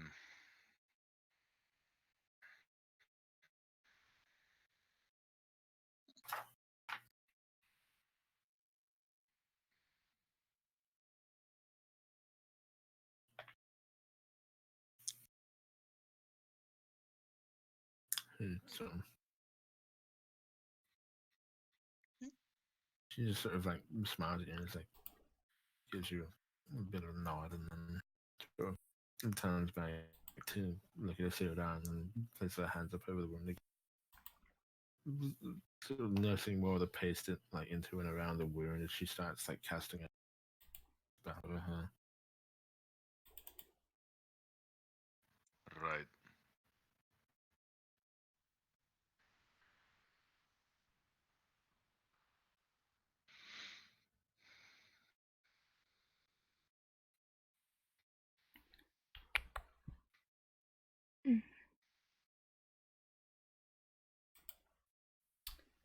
So, I'm assuming everybody is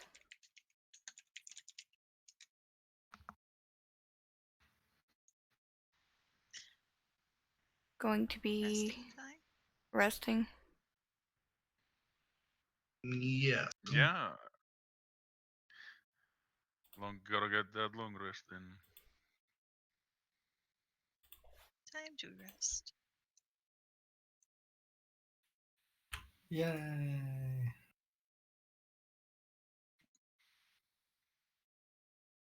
The hit dice and the HP back. I think is it half your hit dice if you take a long rest? Or do you roll for a number of hit dice? I can't remember. Well, I'm only missing one, so. I think this is more relevant for Indeed. Diera and probably Yeah. Sarah. Toot No. toot. Yeah, Sarah was the one that was unconscious, wasn't he? Got knocked out. Roosh BOP.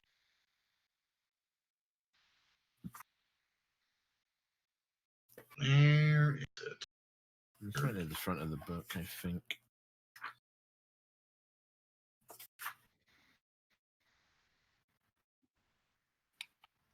Hit dice. I think it might have been probably right at the back, knowing me.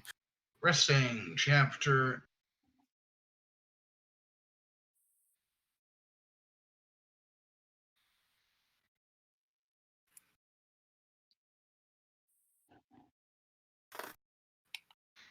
Up to equal to half the character's total number of them. Okay. So you get half of them back.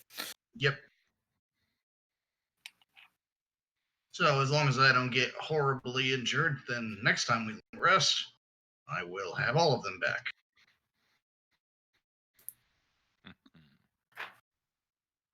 Yeah, then returning back to the Stonehill Inn, it's quite lively again in the evening. You can see a couple of the locals that you've already spoken to previously.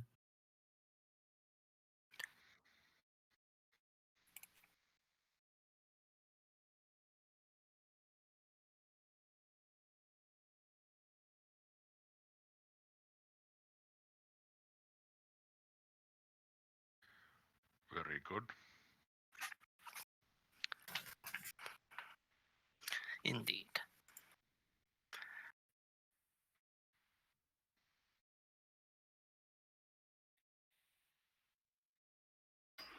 On the way back, I did send you a DM. Is the trade house still open?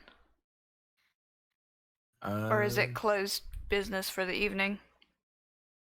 It's getting onto a point where they've probably closed down for the evening at this point. Okay. I'll do that in the morning then.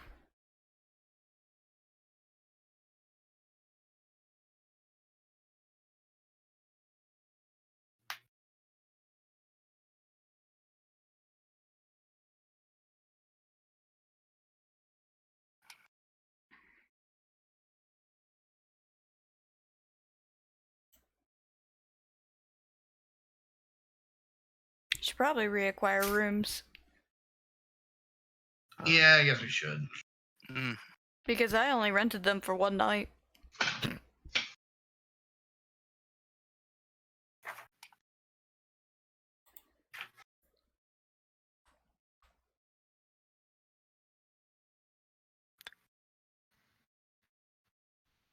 So we'll go see Mr. Toblin. I remembered his name.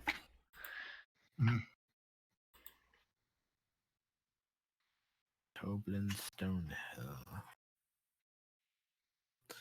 Of course, you go back to the inn, you know, we chat with him. So, well, if you're happening to stay longer, your rooms are still available. And had that much traffic through today, so if you wanted to back them out for a bit longer, we could see that.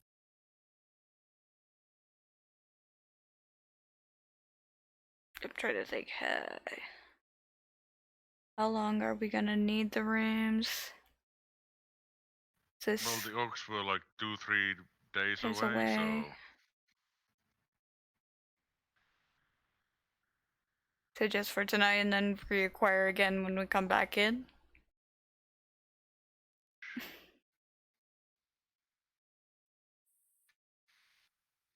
Is that what you want to do, or?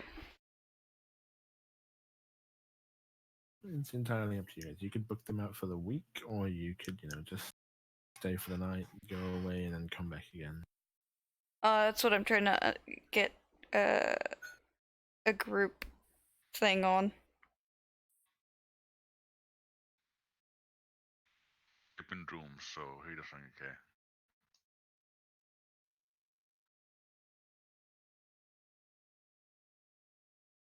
Yeah, I'm not sure how important that really is, but As long as we get some rest.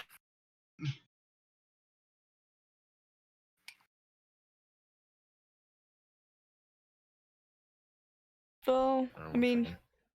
it would technically be important based on how much the price would be, because renting out for a week would be a much different price than renting out for one night and coming back and hoping that the rooms will be available after 6 days.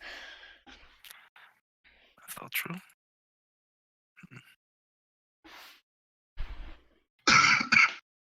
Sorry, I just had my headphones off for a second. So as I said, it's quite lively in the Stonehill Inn in the evening as well. You're able to easily book up your rooms at least for the night, and then you can decide if you want to hold on to them for longer or not. Toblin is willing to sort of hold them, keep them open for you if you wish. So of course, he will charge you for however long you keep them for. Mm-hmm. Which is why I was trying to get a group thing on. Yay, nay. I know Vaughn's in the kitchen at the moment, so she can't really contribute in over either way. But we're saying you'll take them for the night, and we can decide later what you do in terms of booking them out longer. Yeah.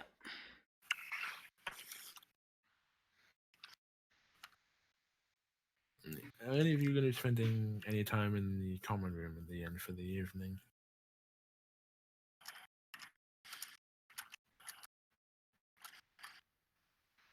Oh. I would say Art would, but given the tale of Bren, the poor unfortunate half-orc getting blamed for everything, she'll probably still hang out there. She's used to it. There are probably out there too. Just don't be cramped up in the room. She's used to the judging eyes that are given because of her looks.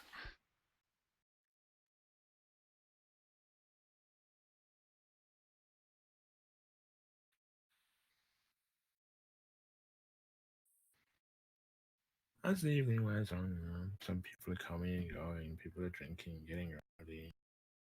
After a while, one particular figure gets your attention a little. You see an older figure, half elf, sort of looks to be in quite good shape, long silver hair, halfway down his back.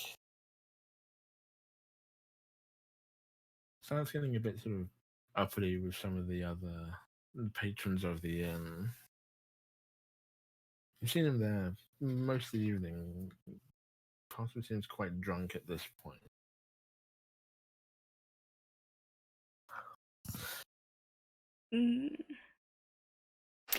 Was he instigating, or is it seem like they're like?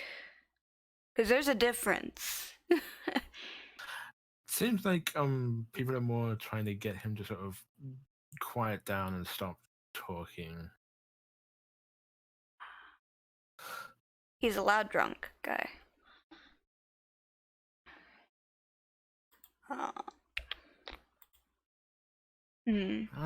I swear, every last one of you, you're all a bunch of cowards. If I had more of my order here, we'd be done with the red brands by dawn. Not a one of you is willing to stand up to them. What's worse, you got just as many bad people here. And tales of undead out on the trail as well. No, I will not stop. None of you willing to stand up for yourselves or your town. Well, they got them living here. Hero is desperate to know where Scotland is in this world. It's north. Everywhere has a north. He's him sort of staggering around drunk, and then he's like, I swear, if none of you are gonna deal with this, maybe it's about time I did it myself. And he's a half elf or Half elf. okay, half elf. Looks to be fairly old, long silver hair, but still in fairly good shape. You see him slam a half-filled tankard of ale down on the bar. So staggers a little, although storming off out the entrance of the inn. I have a vague feeling we should stop the old man from getting himself killed. I was gonna say, Art has a vague feeling that she should be following him. Or maybe Brother Seroth should be accompanying him, and I can just, like, follow behind in the shadows.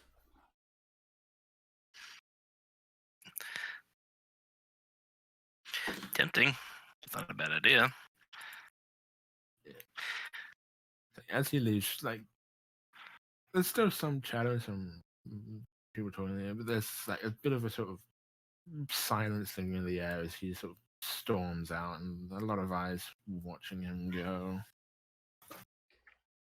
Yeah, we better follow him before he I was gonna say, Art's gonna nudge Brother Seroth. Seroth, maybe you should protect the innocent, because that's what paladins do, right? She has no idea actually what paladins do because she's not religious at all. But what is a paladin? Well, if we talk, we're going to start out talking about Charlemagne. We're going to be here a while. Anyways, she's gonna, Brother Seroth, please, before the man kills himself in his drunken hubris. Well, he's got a point. So let's go do things. Yeah, you go do things. I'm gonna follow behind you. I'm stealthing.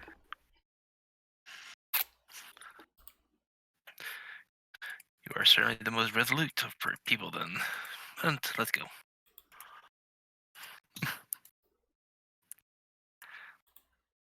Would Sesh be in the main thing, having heard this, and want to go follow silver-haired elfie man? She For might be in the main room. I don't know if she'll be following it. I can't speak for her because she's She's still BRB. for a couple of minutes. She's still gone. I'll sort of leave that up to her. But you said Saroth and Art are following. For us two, for sure. I don't know if anybody else is. I'll go as well. I don't actually know who's in the common room. So yeah. Well, Ruin was outside in the wagon. Oh yeah, because he was sleeping with the wagon. He doesn't have to sleep. He just sits there and counts the stars. Indeed. It's very peaceful. Okay, well, those of you that are following, you make your way outside.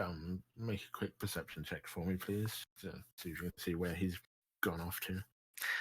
Perception checks. I assume you're sort of rushing out, so you're not far behind him. So. Yeah.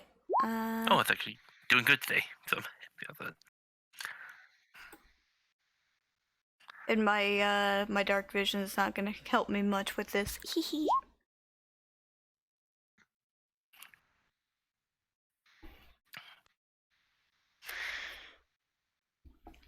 I might be able to follow. Probably not.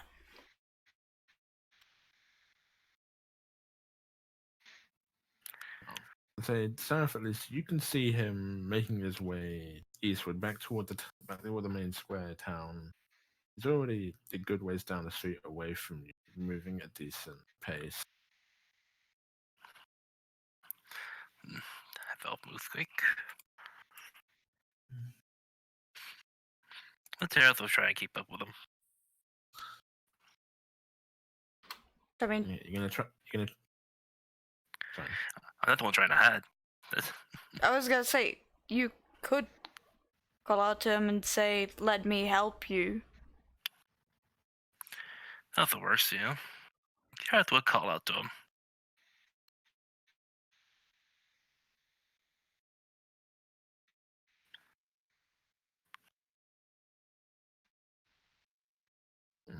Okay, so you call out, and he sort of stops mid-step, turning back toward you. It's like, I don't want to hear any more of it. Someone's got to do something and stand up to them. What, you don't want to hear that I want to help you?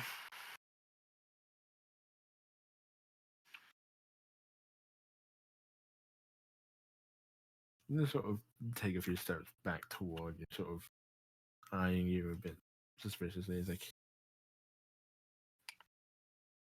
help me. He sort of looks at you, looks at Art, and back at you. He's like, you're not from around here, are you? Not at all. We're travelers. Ours is actually stealthing. Get away from here. I don't know if I had time to. You can if you want to. I'm skipping along the road. La la la la la. But, I mean, if you say so to me, well, Art's just gonna kind of point at her horns and say, what gave it away?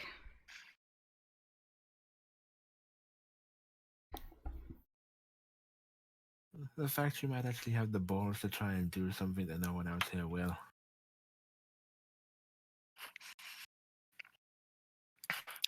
Well, I cannot deny such enthusiasm, but I think you might prefer a bit of help for such a thing. Ah. Someone's gonna stick at the glass staff. And if none of them in there are gonna do it, then well, old Wesker's never going to. Maybe it's about time I did. Oh, then let's let us out. What's your name? Theroth.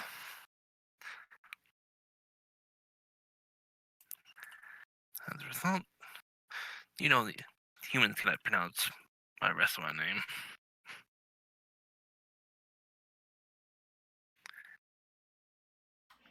Others can't pronounce the rest of my name. It's technically you aren't half human. I was Human gonna on say, say alone. Zeb, can you even pronounce your name? I'm human. I cannot pronounce my name. Well, Sarah, I'm gonna ask you to make me a persuasion check. Sweet. I mean,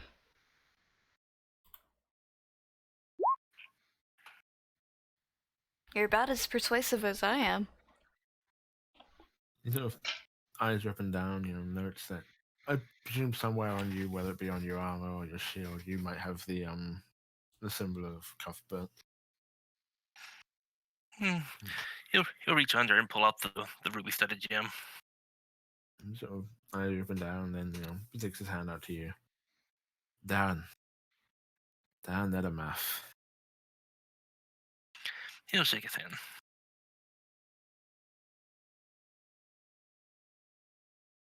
God damn, my brain keeps on going down the Skyrim line. I used to be an adventurer like you. Art's just gonna be standing off the side. I'm Art. Gives you a nod. Nothing to judge there. Oh, tiefling, black leather. Yep, checks out. Tiefling, black leather, sex dungeon. Yes. Wait. That's the other business. Wait.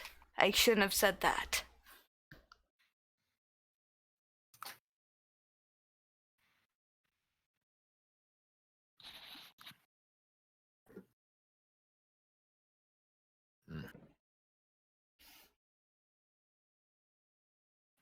Well, Sheila, could you come along?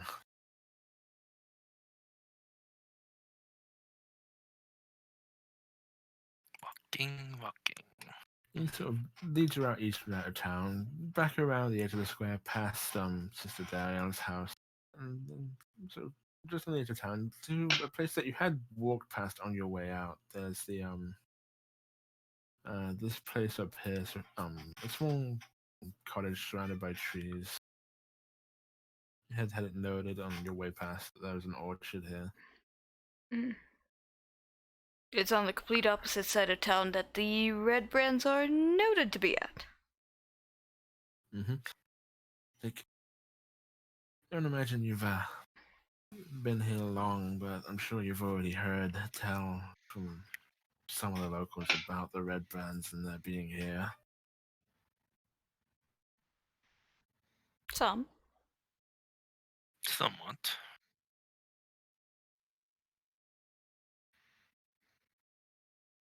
Don't look back here. What have you heard about them?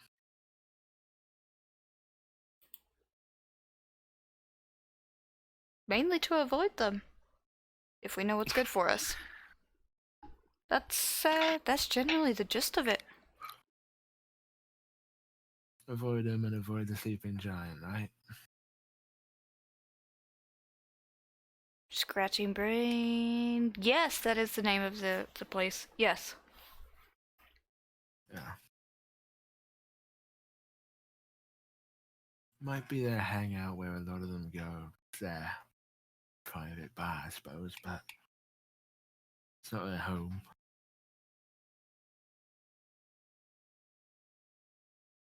Seen enough of them coming out of the old manor up on the hill far side of town. At least somewhere around there, anyway. Reckon Glassstaff, whoever he is, probably has their base set up there.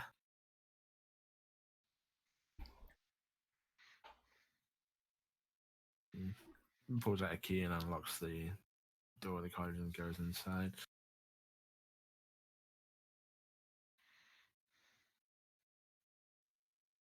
You hear him sort of rummaging around for a bit, sort of.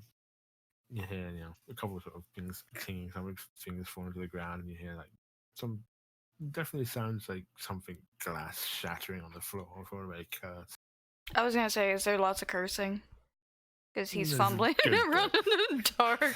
He- Stub his toe on the chest. God damn it! Yeah, it's definitely dark in there, and he was definitely sort of noticeably, not smashed, but definitely beyond tipsy. Yeah. I mean, he didn't. He was walking pretty steady and pretty fast, so he wasn't smashed. Because otherwise, he would have been doing the bar crawl up the door. Doing the wobble. Yeah. The wobble and sway. Mm-hmm. Yep. But he's not doing that, so he's close. But not He was definitely squinting when he was looking at you, and it's not just because it's dark. Yeah, beer goggles. Yeah. You might think that if you hadn't pointed out that you had horns, he might have known. Yeah.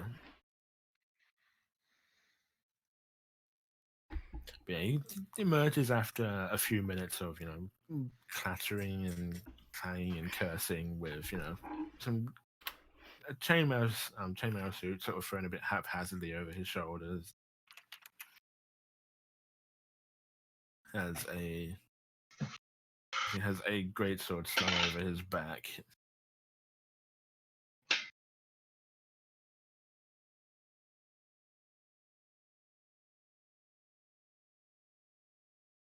I may be getting on a bit.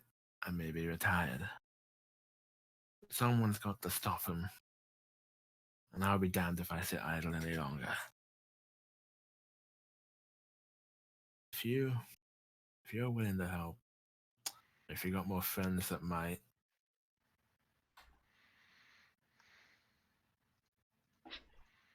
I'll be looking to take care of them. And I'm planning on doing it tonight.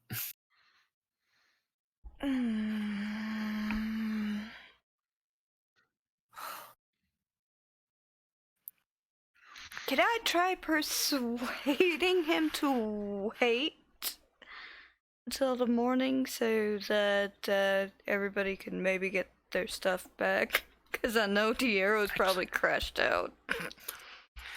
Actually, Thereth will try and make the persuasion as well. You can certainly try and talk him out of it, or talk him into at least holding Holding off. Yeah, because we'll still conquer them in the morning. Still. However, you may want to actually put this off for tonight. We are part of a group, and I'm sure with a full force could help do a lot more to these. Wow, Yeah. thank you, brain, for forgetting the name. Red brands. Red brands. Art was going to suggest waiting till the morning so that everyone would be fresh and ready, and the night's festivities would have time to wear off.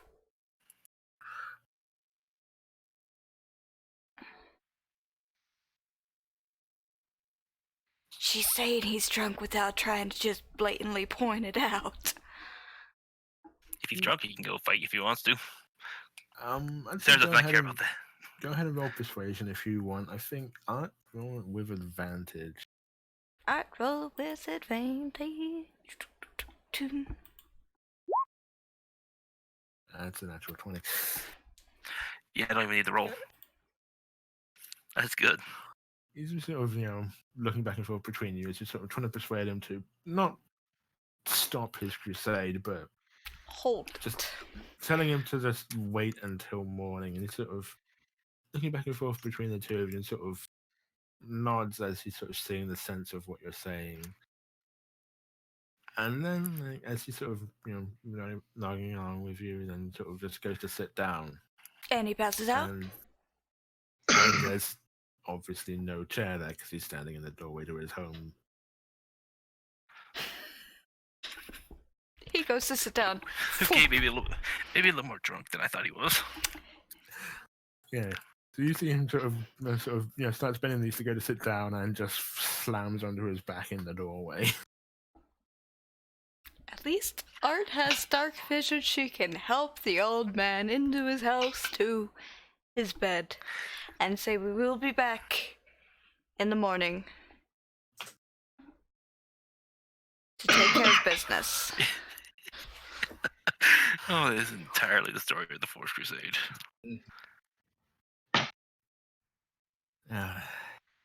There's a reason we like to pretend the Crusades were a trilogy.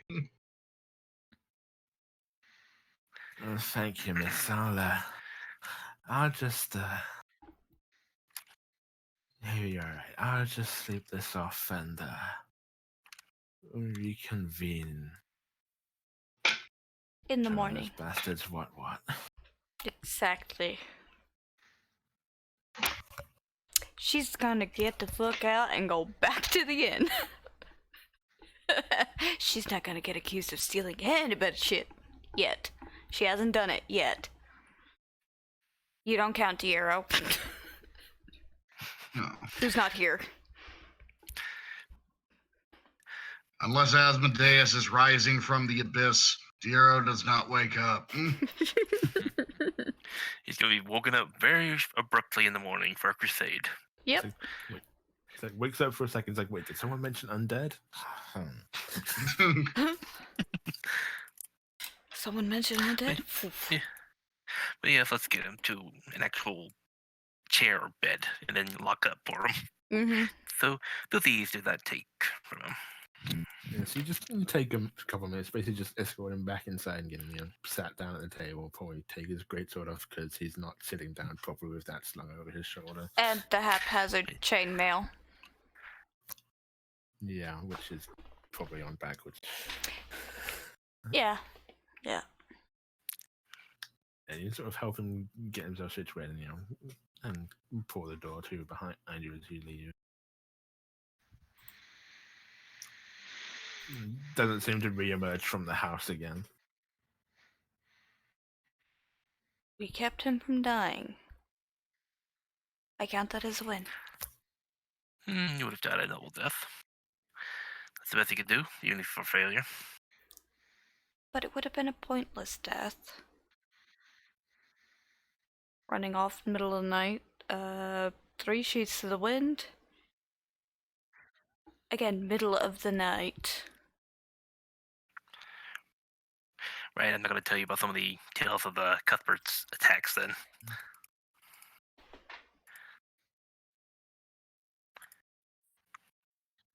Ert is going to remind Sarah that is one old half-elf man that couldn't even put his chainmail on properly versus a bandit organization in the middle of the night. Big difference. He would have had the advantage for the night. He'd be drunk, and they'd be probably drunk too.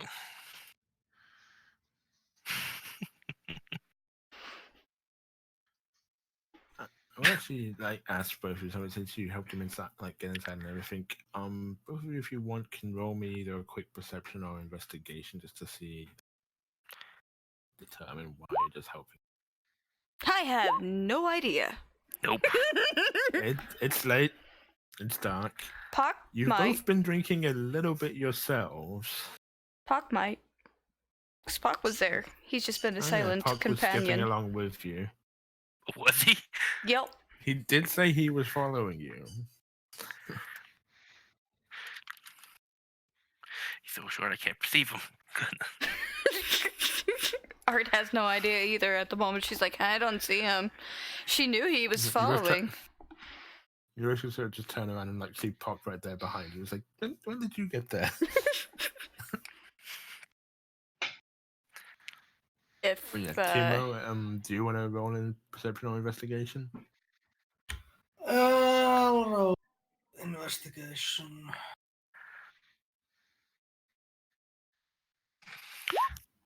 wow. The odds squad at this point. It's not a good night for any of you. You're all a little bit tipsy yourselves. It's late and it's dark and you're tired. Mm. So, and you don't really sort of notice anything as you're helping him, and then you leave him there in his home and return back to the inn where you finish your evening meal, have another drink if you want before retiring for the night. Yes. All of that. Drink. We stopped one drunk person from doing something stupid. I'm gonna have a drink. Celebrate. And then go to sleep.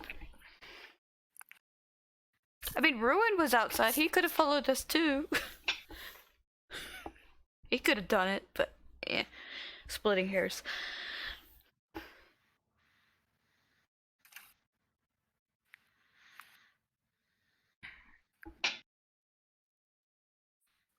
I guess the next morning we will, I guess Saroth might want to, appeal to Diero's Diero, and suggest helping the old half-elf man slay a bunch of bandits. You'll return, you have your long rest, so you'll, recover any spells you've used, your health goes back to full, and you get back half of your hit die if you spent any.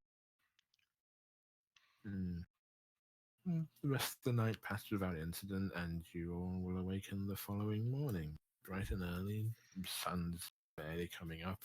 Hear roosters crowing somewhere in the distance in the village.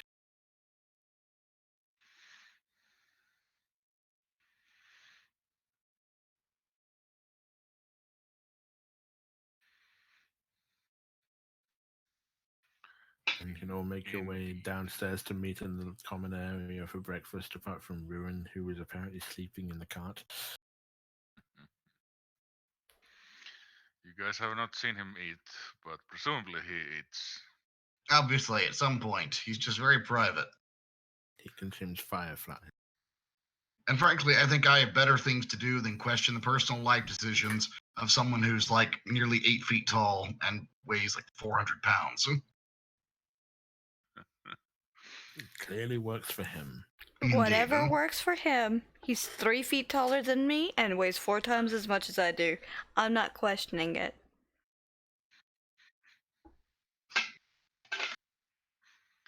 Yep.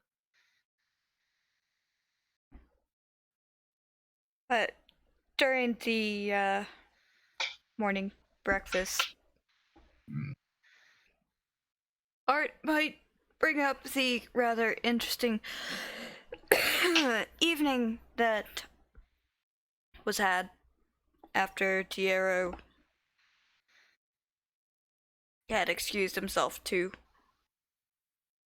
his room for the night.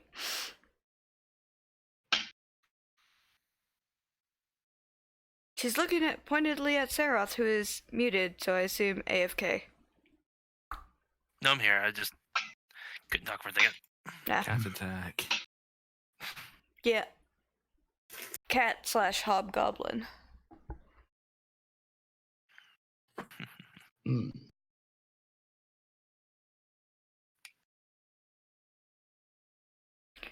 Would Saroth like to tell Tierro about the interesting evening, or will he have Art continue?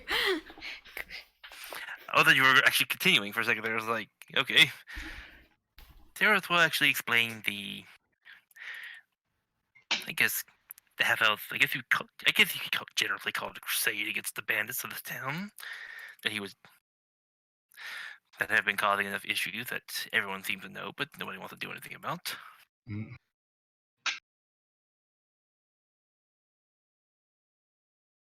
Is the city offering, the township offering any rewards for disposing of these bandits? I don't know. I would assume they would, considering they have been plaguing the town for who knows how long, and everybody is terrified to do anything against them.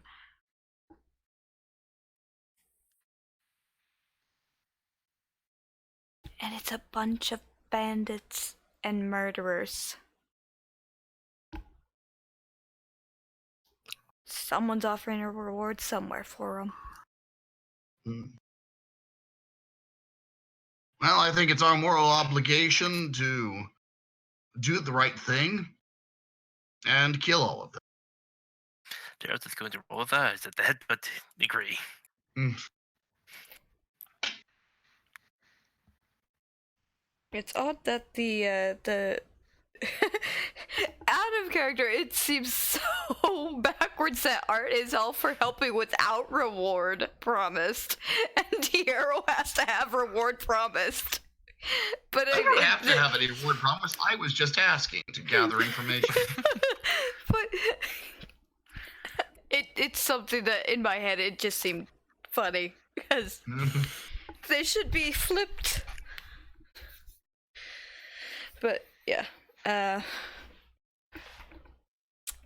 he might be awake now. All right, in the name of spreading peace, compassion, and non-violence, let us go and commit several murders.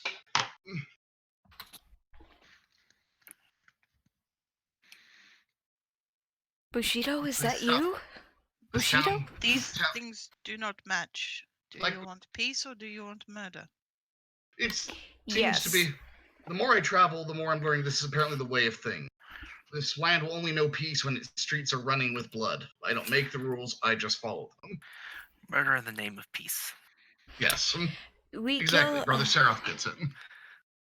We have to kill the bad things so the good, soft skins can have peace.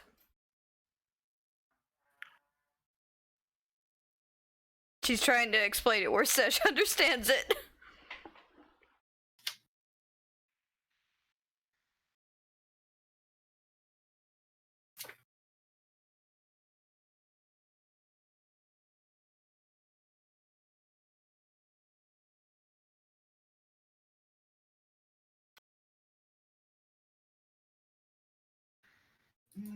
I think you might. So, I think you might be wasting your time trying to talk about morality and advanced ethics with our friend Sej. I thought Serge is just gonna shrug. Art was gonna. I thought he was about to make a comment that it's odd for morality to be a thing with a devil, but anywho, I was going the complete opposite of the way. Oh no, of course you think I think so little of you, Art. I'm well aware. aware that tieflings are very good at faking morality and empathy. Mm. We're so good at faking it because genuine emotions aren't a thing at all. Except for wanton murder. Oh, wait. Hmm.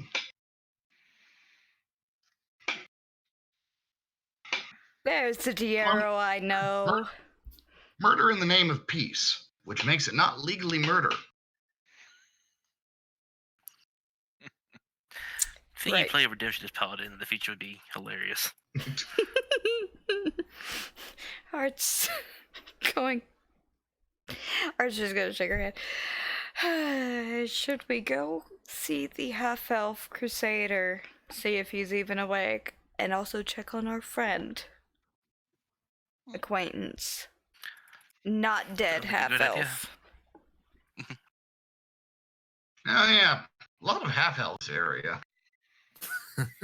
There are Lot of halves of other half-elf. things. Yeah, a lot of halves. But so many people assume that the other half is human.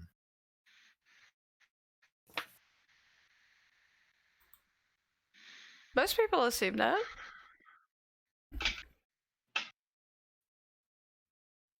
Because humans Are you like guys to gonna- apparently sleep with everything. I mean, it's just bad. You guys gonna pick up Ruin? Yeah? Yeah, He's we're gonna pick it up. literally outside the door. I mean, Art's not gonna pick him up. She'll say we're heading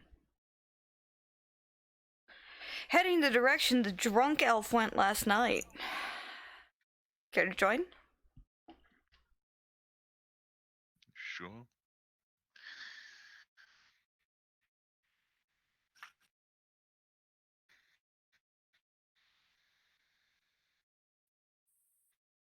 And that is where we shall go.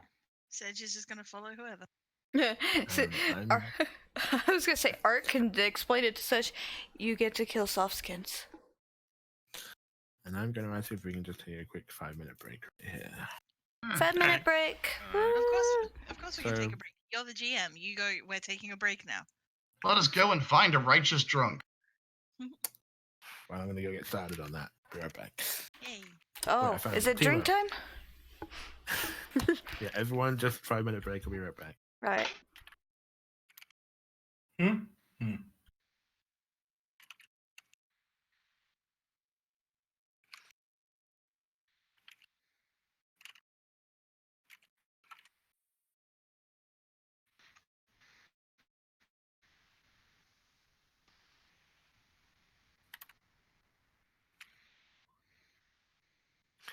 Anyways, I'll be right back myself.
Hello. Hey. Is everyone / most people here? Maybe. Sure. Possibly. I'll take that as. I think Zeb stepped away.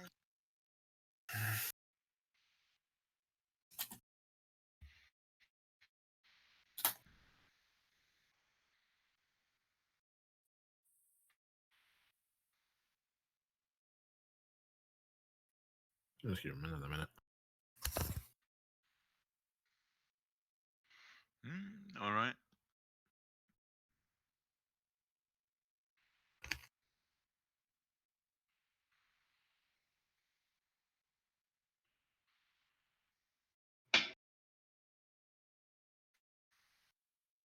Well, I'm back. So yes, you can leave the tavern in the morning, reconvene the rest of your group, getting Ruin out of the cart.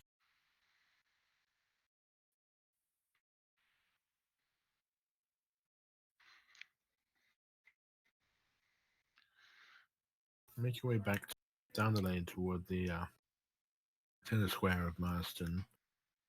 Are you going to go and visit Sister Dariel first, or? It's on the way, yes.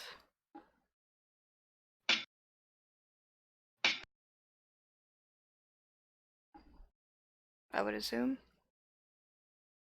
Yeah. Oh.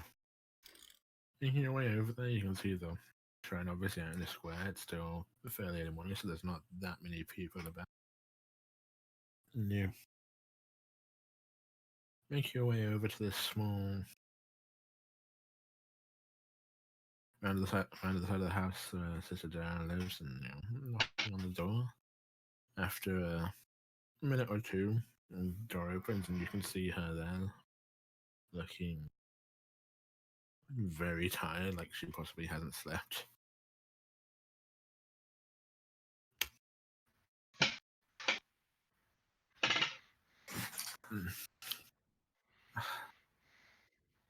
Oh, hello again. Good of you to come. She hasn't said much yet, but she's awake now.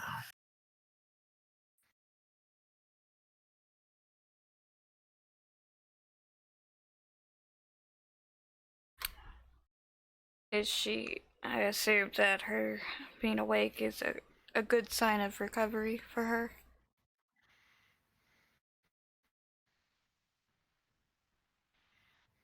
It may be a few days before she recovers fully, but she is on the mend, yeah.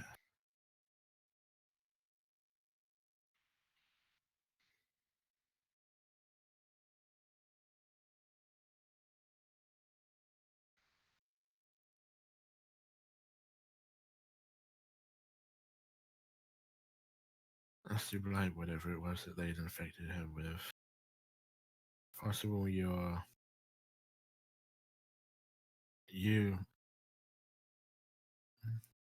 Brother Sarah, possibly bought her more time.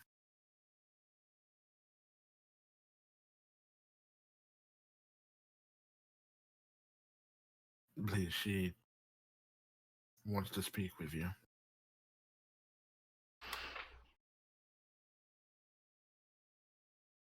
Okay. Of course.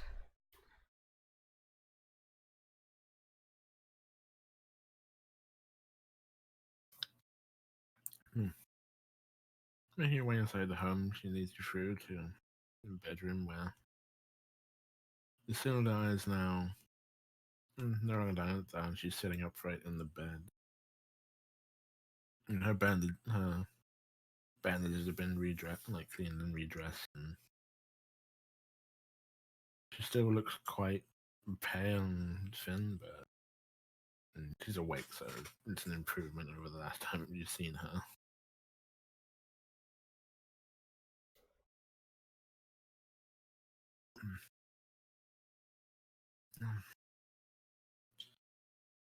My friends, I hear I have you to thank for my day.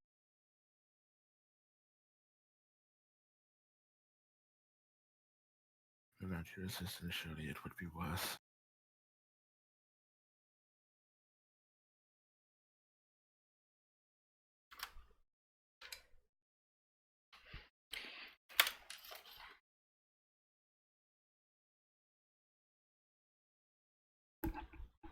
Just glad to see that we could get you help before the wounds were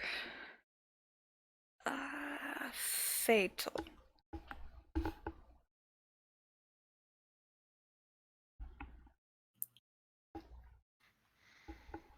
Well, for that I owe you my gratitude and my life. I'm sorry that I have not yet been able to compensate you for the aid you've given me, but I fear I may ask you for more.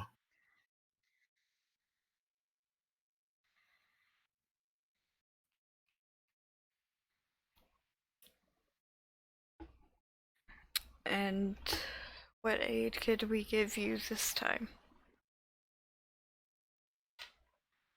Came here looking for an old friend of mine. A man that goes by the name of Iano.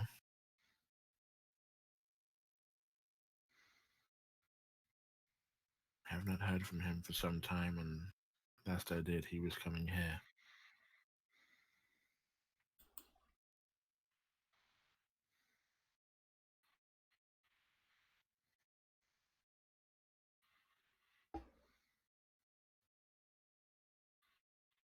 Iano? Iano Albrecht.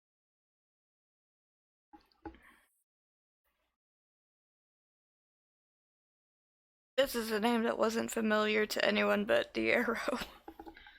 Yes. Okay. Hmm.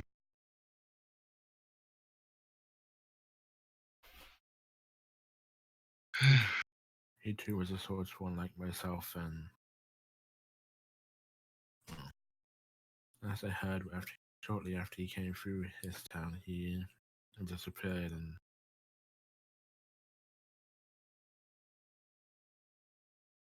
allegedly it was around the same sort of time that the Red Brand started becoming more of an issue here in town.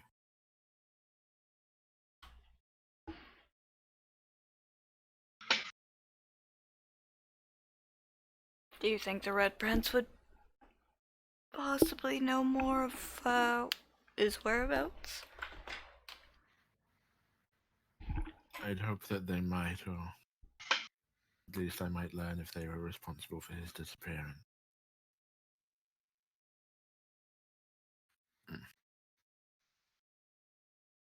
No, I suppose it can't hurt to go and ask. Either way, the good sister here has been telling me of the trouble that these folks have caused for this town. If you could see it that they are dealt with appropriately. Oh, we were already about to kill them for entirely unrelated reasons. Yeah.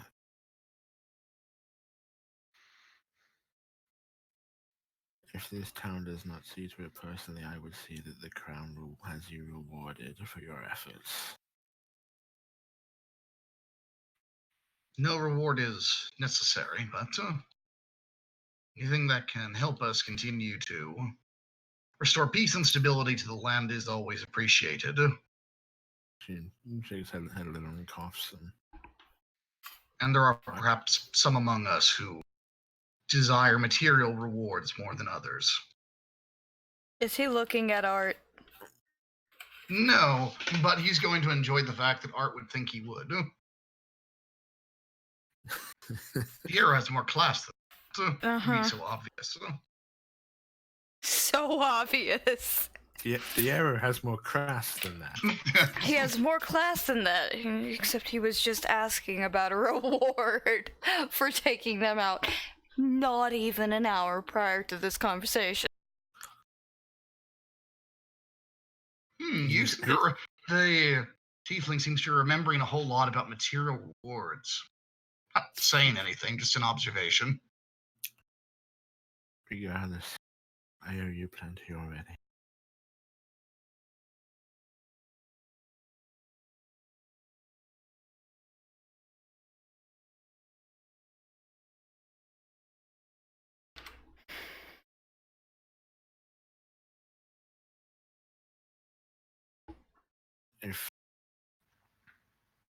If those ruffians should get what's coming to them, I'll see that you do too. It sounds vaguely ominous, so, excellent. Forward to concluding this business later. You are fully recovered. Until then, we will see that righteous justice is done, and all of the red brands are viciously and mercilessly skewered. They shall be used as an example that banditry shall never be tolerated.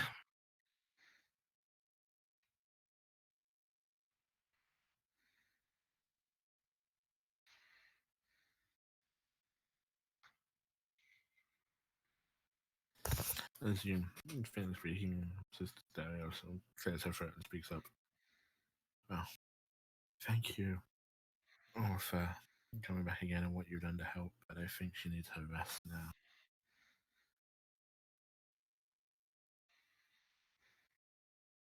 I shall see to her needs for the time being, and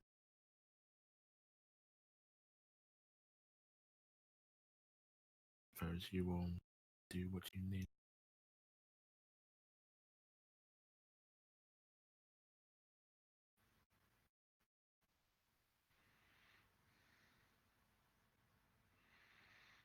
Indeed. Oh, and Art, could you hold back a second? Of course. Was it the sister or the elf? The sister. Okay. I was having trouble differentiating the voices. I know. Wait for everyone to leave, and then she takes you all out. Takes you all out of the room where Asurda is resting. And closes the door. Sees the rest of you out. Closes the door behind you, keeping.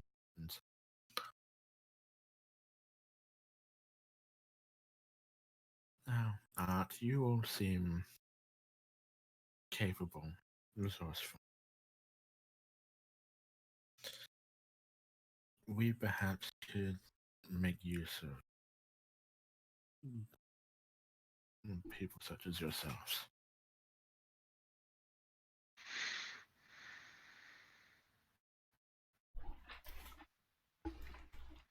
I'm listening.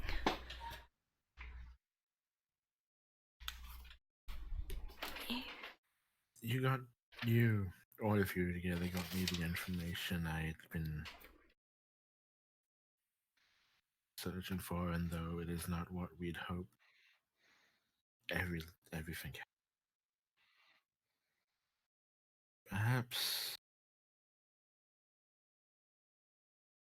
when you're done here,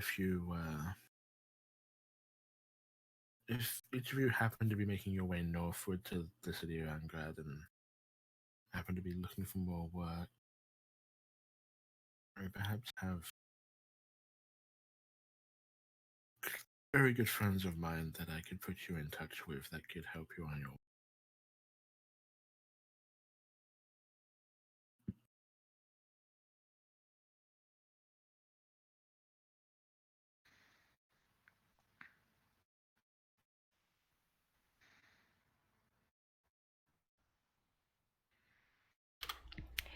It would help if I wouldn't be muted.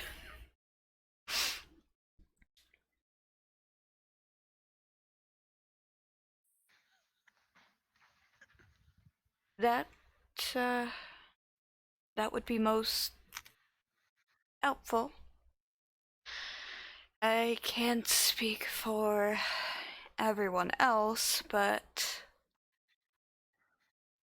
it seems that the way that life is currently going, that and the state of well, our country with the war, more people like us will be needed, and we may be traveling for a fair bit.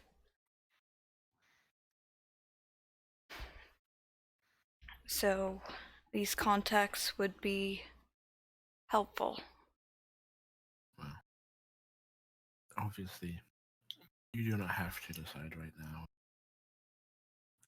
whether or not you involve or inform the rest of them. I would leave that up to you for now.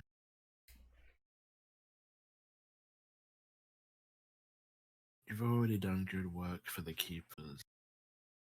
We hope in future you might do more.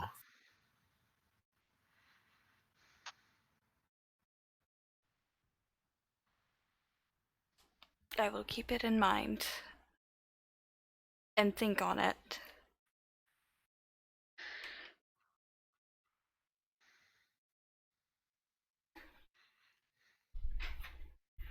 She just bows her head to a little you and says, "See, that's you."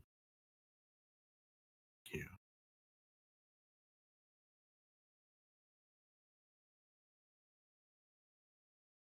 Totally gonna insight that because I have no idea. I'm going to fail it. So like, By all means. Yeah, I'm gonna fail it. Yeah, 3. I totally. She seems extremely trustworthy, whatever she says, because she's a sister and a healer.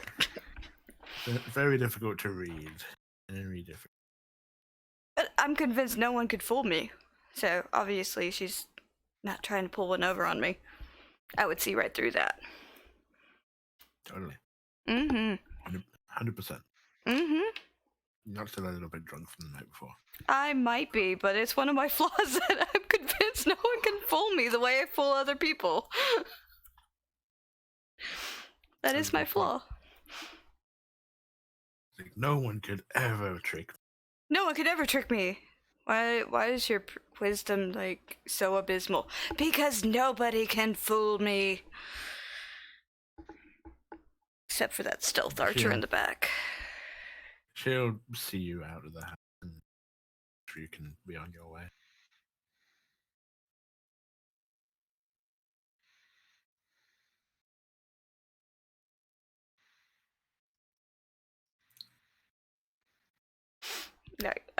Yeah, meet up with everyone again.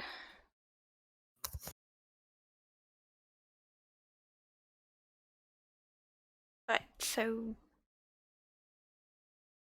should we go see our elf crusader?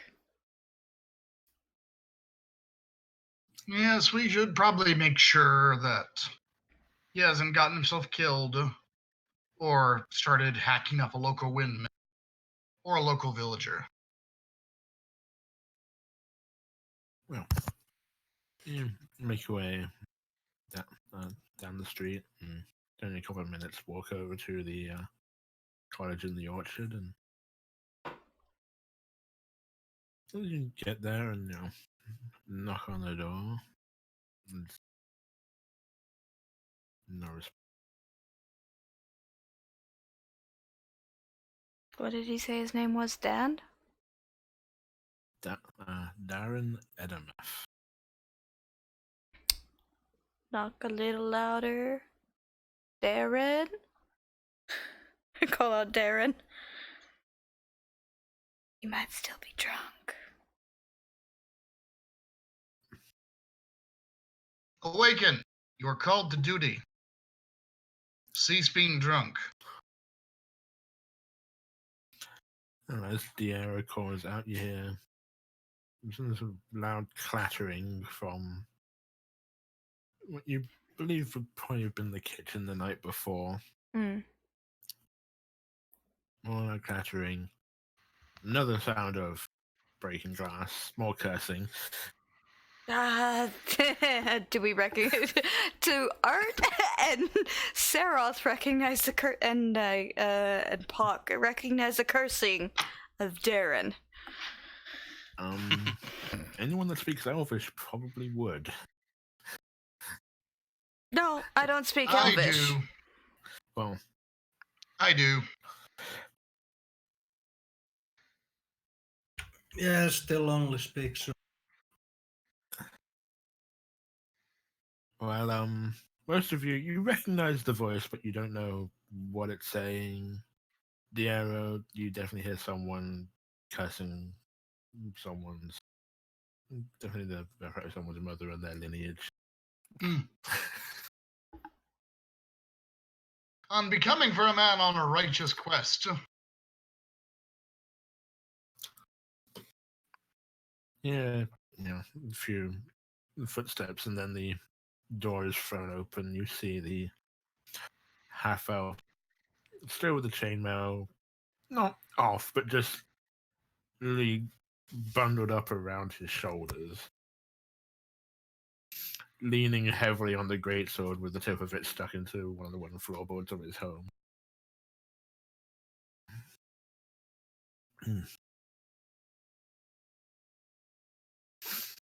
I'll give you what for if you're gonna go ahead and backtalk me about my crusade, lad. It's a good morning to you. What time is it? It's still early Morning. morning. About 7 a.m.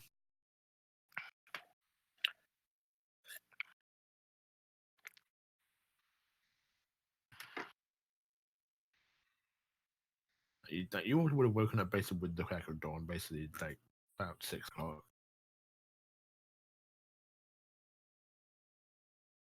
So most people are still kind of waking up. Still early. You're sort of still sort of glaring at the air a little bit, and then sort of looks at you.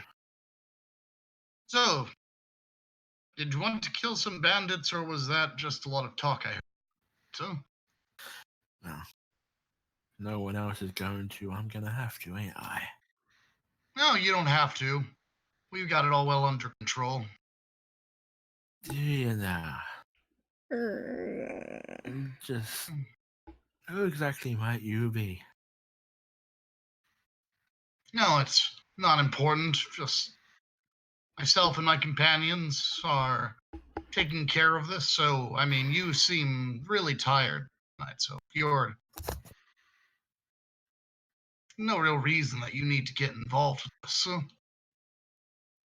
you don't seem terribly committed, anyway. You can't see it. I'm holding my head, rubbing my temples, going, oh no.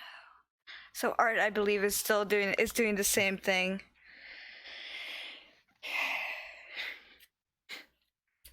It's like, tired. I'll show you who's tired. He hefts up his greatsword, tries to sort of swing it up and put it over his shoulder. Just puts a huge score mark up the wall as he swings it over and then lodges it in the ceiling. Your sword is stuck. Got enthusiasm, that's for certain. Yeah. You cannot fight with a stuck sword. I'm too old for this. Darren, if I may. We- What my loud friend, my very loud, uncouth friend, was saying was that we are willing to take care of this so that you don't have to come out of your retirement to take care of this issue that has been plaguing Marston for some time. I did promise you, as well as good brother Seroth, that we would be back in the morning with our group to take this to undertake this task, and here we are. I suppose we can. I was kind of hoping a little bit of smack talk would get him to focus. Get him and make him want to prove us wrong. So, If he still wishes to accompany us, I'm not going to stop him. I'm just saying, we can do this without his help if he wishes to stay in retirement, is what I'm saying. No, sure, he can. Probably want to pull his sword out of the ceiling first. He sort of gives it a sharp tug to dislodge it, and then sort of turns it over and sticks his hip back into the ground again after taking a step outside. Look, I'm probably not as spry as I used to be, but if you're actually willing to help with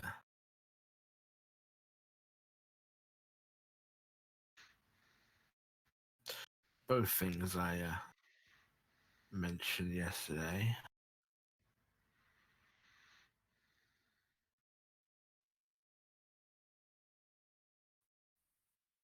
someone needs to do something in this town, and well, pompous Git West is never going to do it.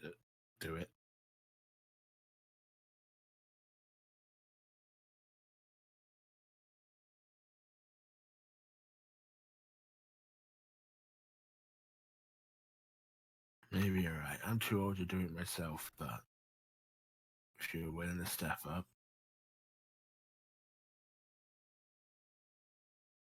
can't help you myself. Maybe I can give you something that'll help you through.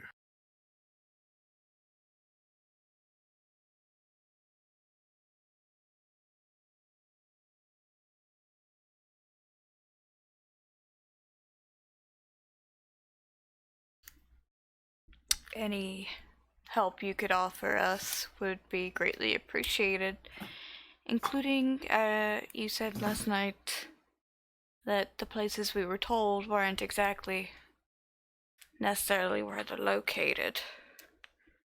More information like that. See, that, yeah. See, Red Brands, they got their place. Sleeping Giant, far side of town, where some of them like to hang out, get drunk, spend their free time, but it ain't what they call home.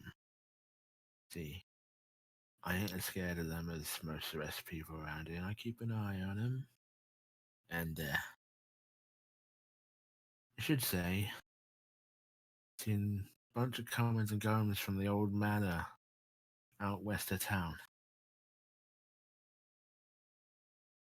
Place itself has been in ruins for some years, but enough of them around that area. They got something down there. Seem to have lost my Scottish in the middle of that somewhere. It's all good. So, not here, but up here? What I'm hearing is we need to go and burn down the sleeping giant, then go to this area he's described and kill everyone we find. Basically, they have a tap house up here. This in the town. Okay, that's the Sleepy Giant area. Yep. He also mentions the old manor ruin, which is up here on the hill west of town. Oh, I didn't even see that on the map. Yeah. Like, building itself seems to be in ruin, but no. Maybe the basement level is still intact. Seen enough of them coming and going from there that they definitely got something going on up in the manor or beneath it.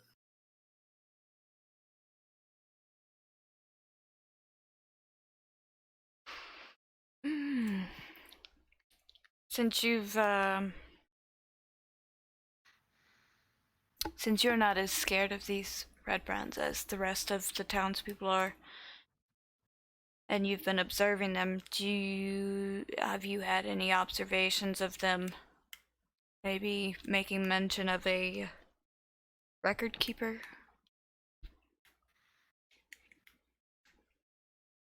Hmm.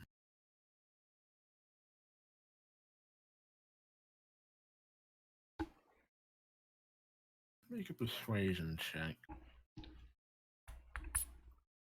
Advantage or no advantage? I'd say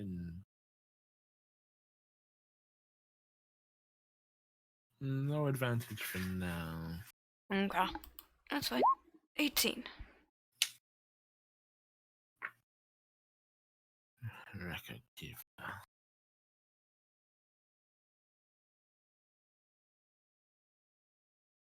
Well,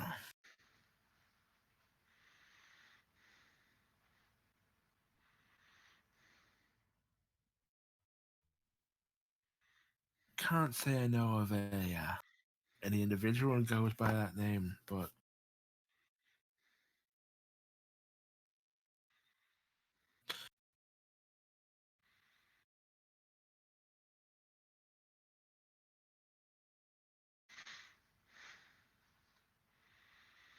there are people around who like to call themselves keepers. No.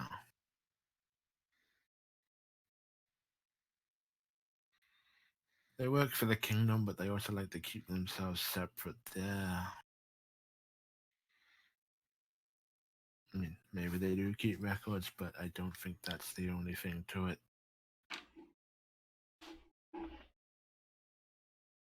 They like to hold the keys, they like to hold secrets. This is just from what I know from my old days traveling around as a mercenary, sword for hire. There are a few of them going around that basically they like to maintain and preserve information that could be important, valuable, but also like to make sure that people didn't have things or know things that could be harmful.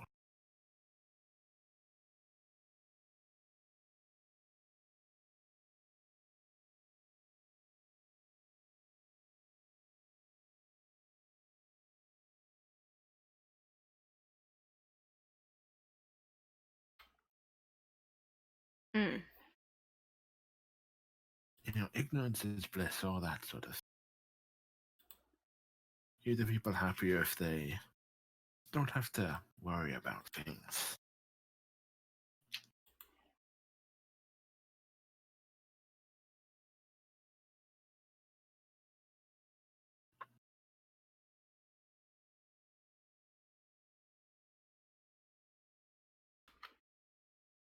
Hmm. Ignorance is bliss. That it is. But sometimes some people have to not get that luxury of ignorance.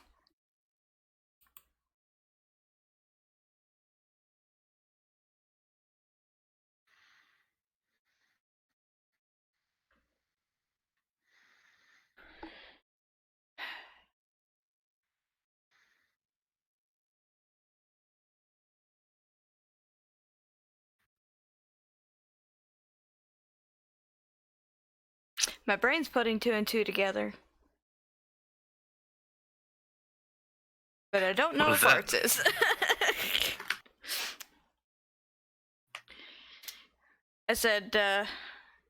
I said my brain's putting two and two together with this little persuasion check and my previous conversation. I figure though that if you're putting it together, then your character is at least as intelligent as you are. Well, your character Unless your Okay. character has intelligence 6, in which case maybe they don't. But I mean, if we're talking like average characters, not fucking peanut brains like Sedge. But he is a lizard. I was gonna say her intelligence is decent. Her wisdom, no, she's below average on that wisdom. Yeah, she's not very wise at all. like I said, I'm putting. My brain is trying to put two and two get together, and my brain could be completely wrong. But I'm not saying anything at this point because, again, I could be 100% wrong.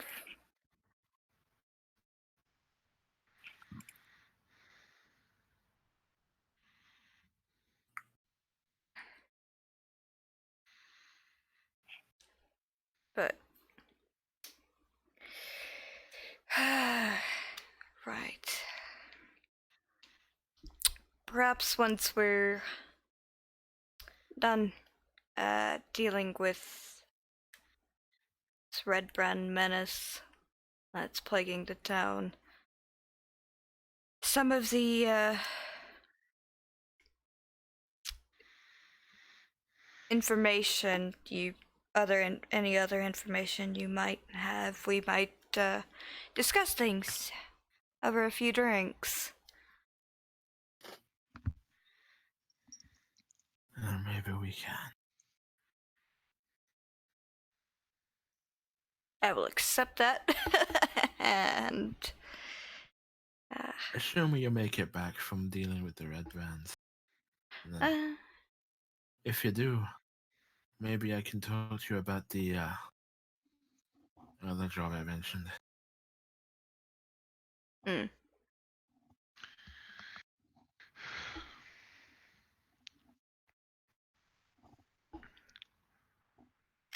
I look now that forward he's to told us hearing about it. everything He's gonna tell us.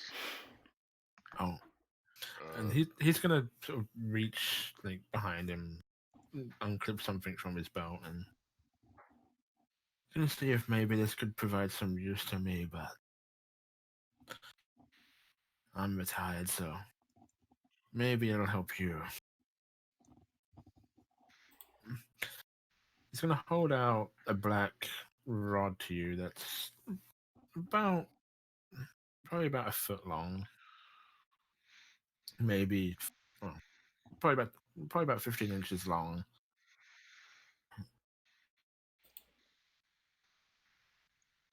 Do I get a billy club? Is that what I'm getting? I get a billy club.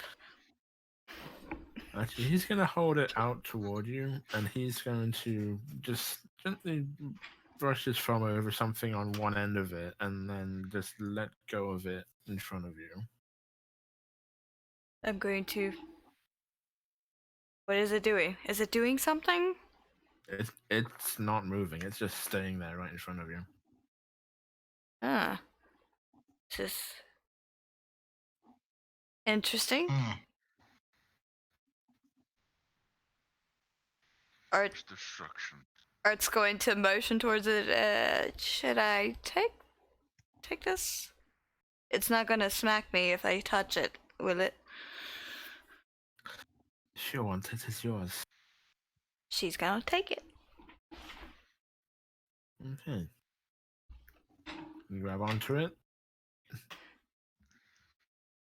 Can't seem to move it. Sweet! I have no idea what it is.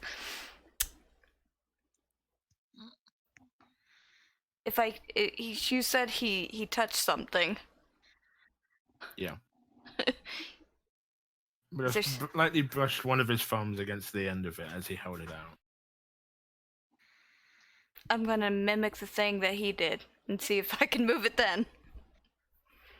As you do, you feel a very small button just on the very end of the rod that as you push against it slightly, the rod comes free in your hand and you can then move it around.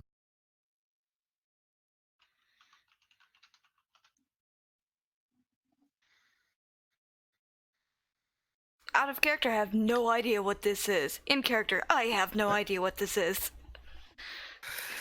Call that an immovable rod. You put it, well, wherever you want it. Depress the little thing on the end, and it will stay there until you press it again.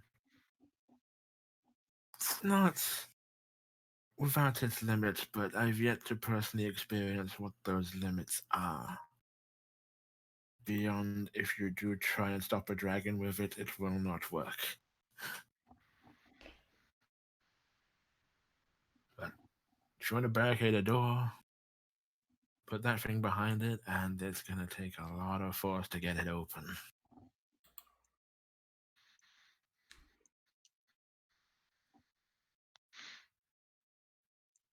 Also works wonders if you're falling.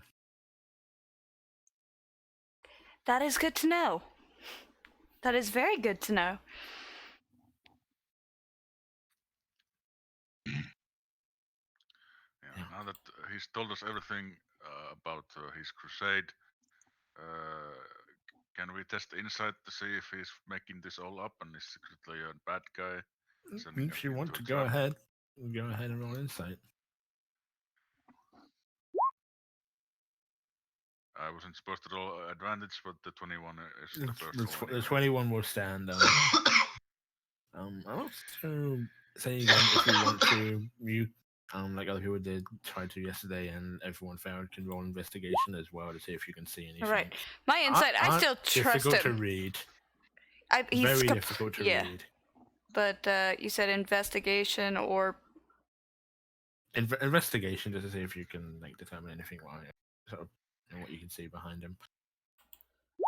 9. 3, 5, 7, 9. We're going places on this. Don't see anything. Ruin, what you can determine from what he's saying, he seemed like he's been fairly genuine with you. It's possible he may be holding some things back, but he's definitely got no allegiance to the Red Brands from what you can tell. Wants them gone because they've been trouble for the town for at least a couple years, and it's only been growing worse with time. Competing gang. He's Like- evil, Elsie. Like originally, like it seems like they may have been, just a bunch of ruffians. They might have, occasionally people try to basically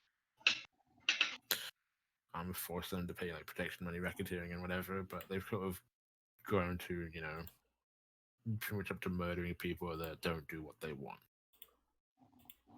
Right.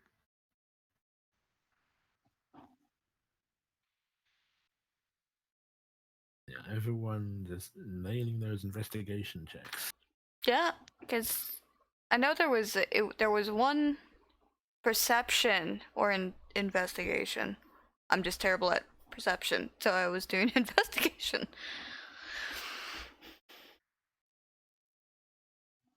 You can't really see anything else. It's like you're standing in the doorway. You can't really see anything behind him.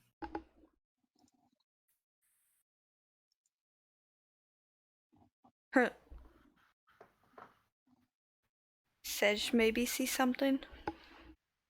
Sedge or Pock. Those are the last two that I haven't rolled. Well, Meep. Probably not. No. I'd say ruin. One thing, and pretty much the only thing you will glean is that seeing him there, he's like leaning on his great sword, sort of, and straightens up, pulls it up out of the ground to then go back inside. You notice, on the guard near the hilt of it, there's a small symbol etched into the blade that you recognize, and one that you'd seen before back in Malamba.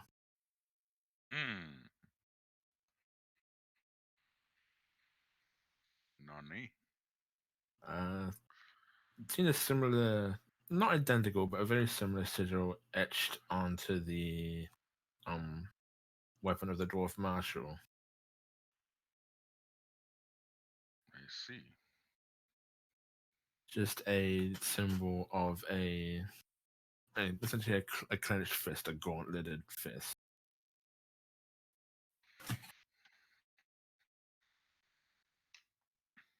Let others know once we're alone again.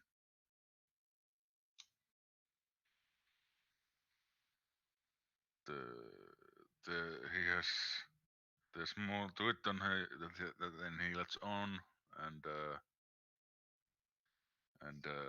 yeah, he's got that symbol on his sword.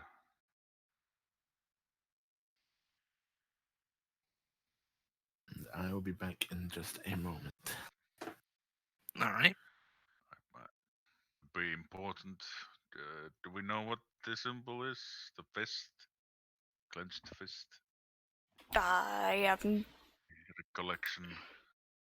Nobody's put anything in the player journal, so I have no idea. I'm about to add in stuff that I had.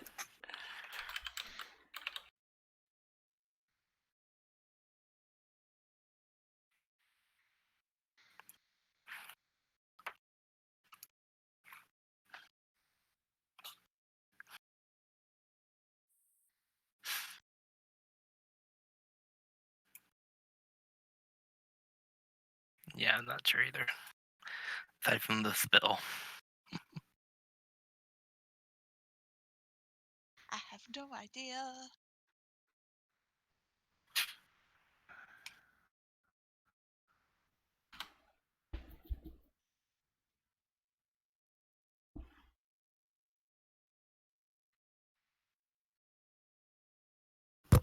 Sorry about that. I'm back.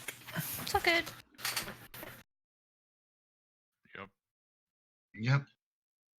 So, where would you like to go next?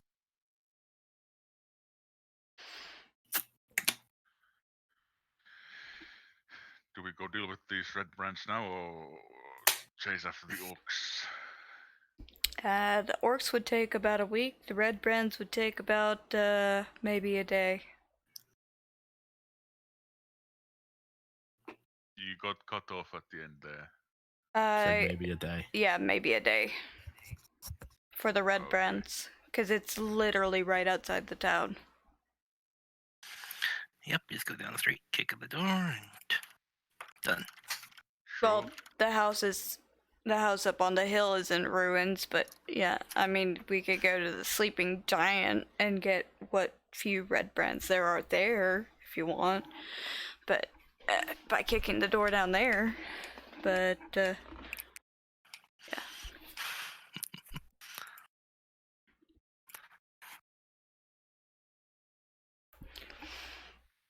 I'm fine with going to take care of these red brands before the orcs.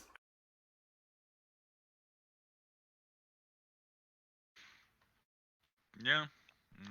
Let's clean up first close to home, I suppose. For the in this case, Marston.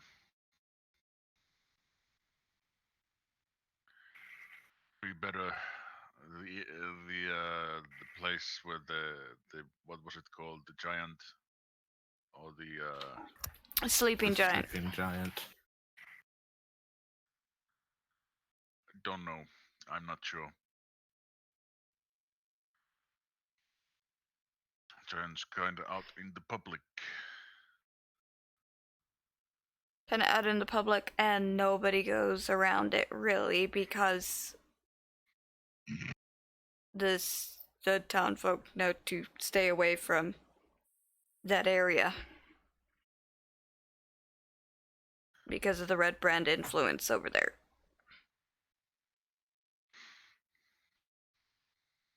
But we could go out to the manor and then the Sleeping Giant on the way back to round up the stragglers. That's one way to do Yeah, it. I guess.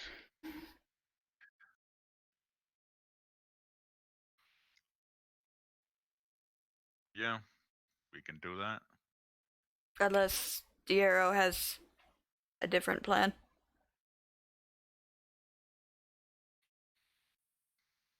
Or anyone else. I do not.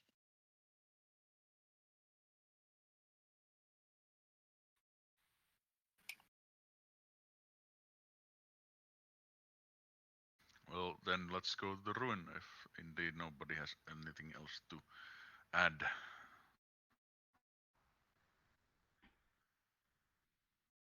Mm. All right. Oof.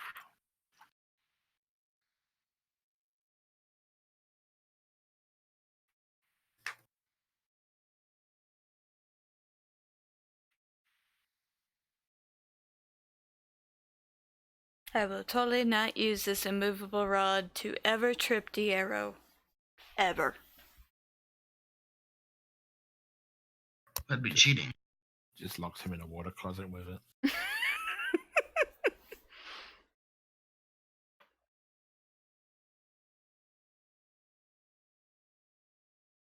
Okay. Let me just find appropriate thing. And make sure I'm actually on the right layer to copy this. Just so you can make your way gradually up out west to the northwest of town. And I mean, you can see up on the hill in the distance. You can see the remnants of the manor up on the hill from almost anywhere in town.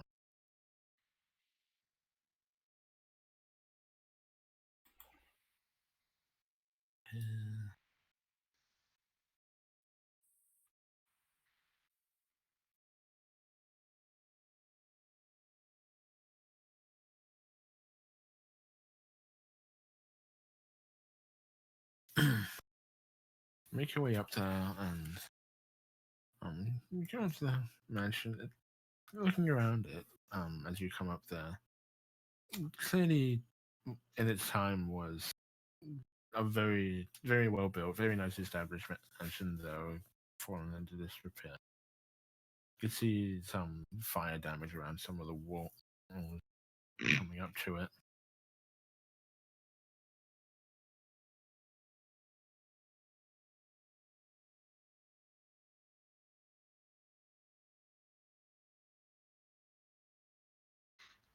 You can see as you're making your way up to them, as you're coming up the path toward the mansion, you can see off to one side there seems to be a small stone structure.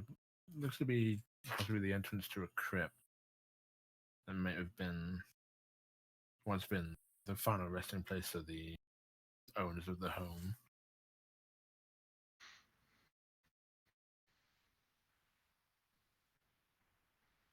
Anyone that wants to give me, say, investigation checks as you're making your way up to the manor. Investigation again. Investigation, or I suppose, Sage, if you want to do, you could also possibly give me survival.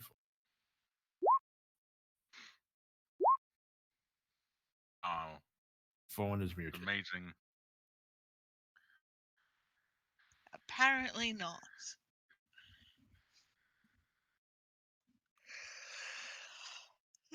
Oh. So it's not a difficult check. Ruin, everyone's sort of looking around. Ruin, you can clearly see there's, there's some sort of tracks coming and going from the mansion, and given it's sort of a dirt road and rain in sort of recent weeks, there should be, clear signs that someone has trafficked this area quite recently. Quite a few people.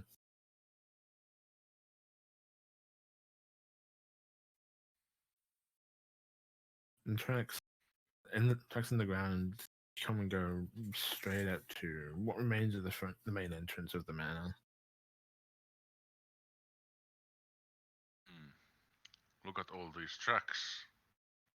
You can also see some of them going off around the side of the building, not toward the crypt though, but just following around the wall around the corner. Yep. Some of them went through there, and others went around there. So how should we do this? Suddenly, Diero intimidates. What the hell is going on? I think he's testing his rolls because you've all been rolling like crap. So, if you want, Diero, I can. If you want, Diero, I can actually give you some history. Sizer? Sizer, are you muted? He might be muted. I don't know what he's doing. What's going on? Yeah, sorry. Yes, hello? You Hello? just rolled Yeah. about 20 times. You intimidated the hell out of those tracks, but you scored a nat 20 on history. Yeah. I'm pretty sure I was wanting to roll investigation. So let's roll that. There we go. I see nothing. But you know all the history of this manor. You do know all the history.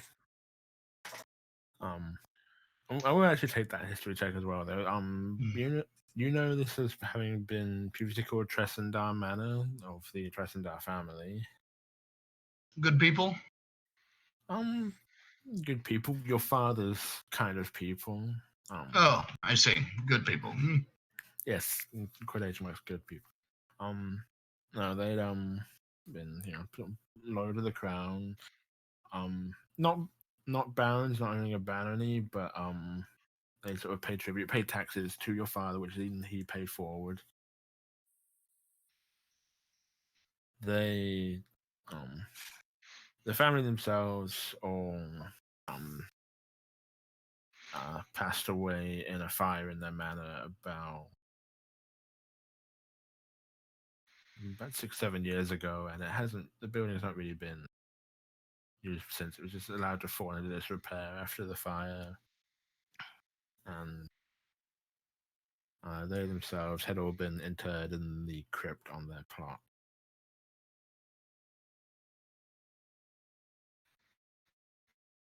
Yeah, looking around, after having it pointed out, you can all see the tracks leading up to the building, and some of them leading around the side of it, going as if toward the rear of the building.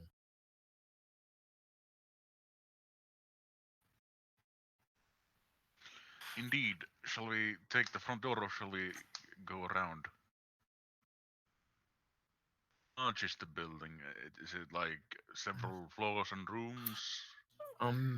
Though, as I said, it lies in ruins, but it looks like it would have been 2 stories. Part of the walls that remain suggest the idea of like a attic roof. Obviously, Dan himself said that although the visible parts of the building they're ruined, there's almost nothing standing apart from a few of the outer walls and a few bits of the upper floor that are just clinging on to life around the edges. The cellar should still be fairly intact, considering it's all sort of stones. The elements can't affect it quite so readily.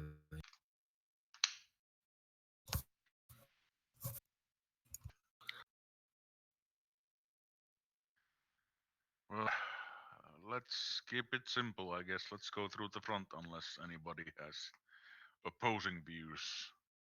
It'll make for a much better story if we kick in the front door. Kick in the I suppose so. burnt down, ruined front door. Yeah. The remains of the front door, yeah. Well, Yep. you find some like half-rotted wooden remnants of what had once been the door, and you lift them up, prop them back in place, and then kick them down again. Okay, everyone stack around the door, wand it. We want some gas in there. But yeah, you can make your way across the threshold, looking around like parts of the remnants of the building. Let's go ahead and say perceptions, please. Perception. Oh, I can perceive. Holy crap, I see something. Okay, Diara, Saharoff, I'd say both of you succeed. As you're making your way through parts of the remnant and the rubble, you find off to one side of the building, there's badly damaged but remnants of some sort of tile flooring, and for a small section of wall next to that, you find it seems to be a set of trap doors placed in the floor. They've been covered over with, bits of rolled stone and brick. Looking at it, it looks a bit sort of almost deliberate. And so as you can see this as well, like most of the place looks in ruins. These doors look almost new in comparison.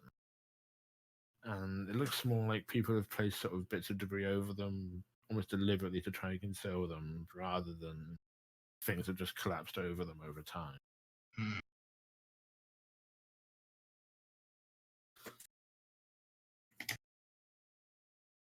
I do not believe this place is abandoned as it appears. Serge, you find any tracks? Active life alone here. I will see what I can find.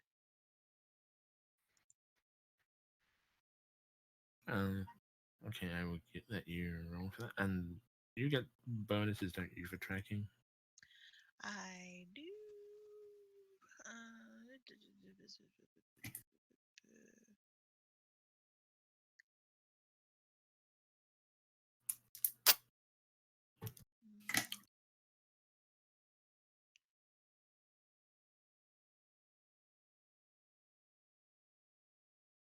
I have wisdom to track favored enemies. No, not wisdom. I have advantage to track favored enemies. Which would be humanoid. Duh. Okay, if you want to go ahead and roll. Okay, so that's survival then. Mm-hmm. Nope.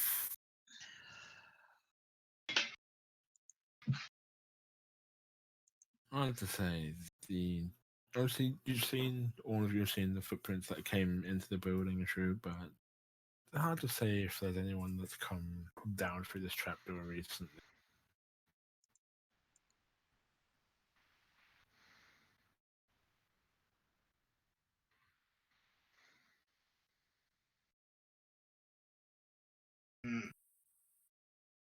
I think we should investigate.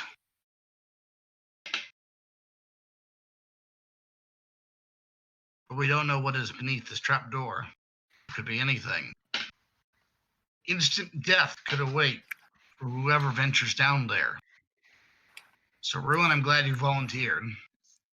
Can I try again to do a tracking roll? If you want to, if you just want to take a minute for it. Okay, yeah. Sedge is just going to hiss to himself and start poking around with the butt of his bow. And see if he can find anything. No, apparently not. You're a little distracted when Kosh comes down, perches on your shoulder, and nips at the side of your neck. Hmm.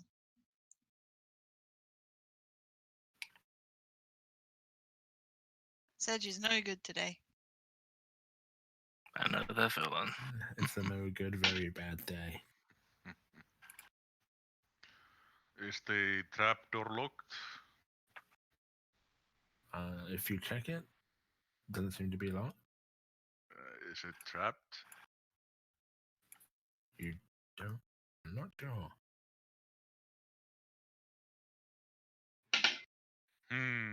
Did anybody bring the 10-foot pole? Oh, you Nope. mean the immovable rod? I got it right here. No, it's the pole we need. No. I've got a javelin. That should work. Well, I mean, there might be other entrances into this cellar, so maybe if we slap the rod on top of this thing, they can't push it open or try to escape through here, and then we find the cellar entrance from the outside.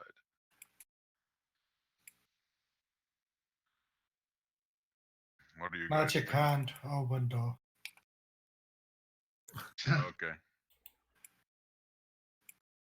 Okay. You summon your invisible mage hand, flip open the door easily enough. It's not locked and doesn't trigger any trap.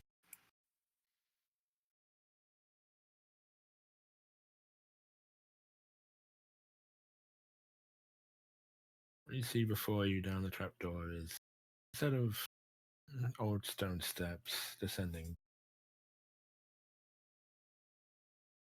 I don't know why you have to clarify that descending down. If they went up, you'd be very confused.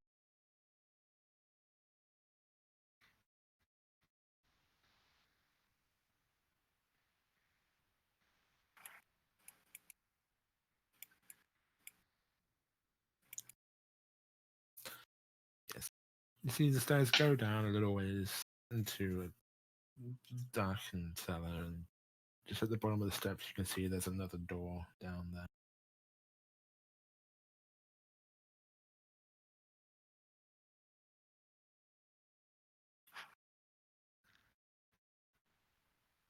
Shall we descend?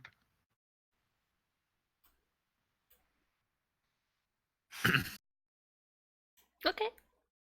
I believe that we should immediately. Thank you for volunteering, Ruin. Okay, so marching order. Who's going first? Well, Ruin. Okay, so Ruin at the front. Who's next?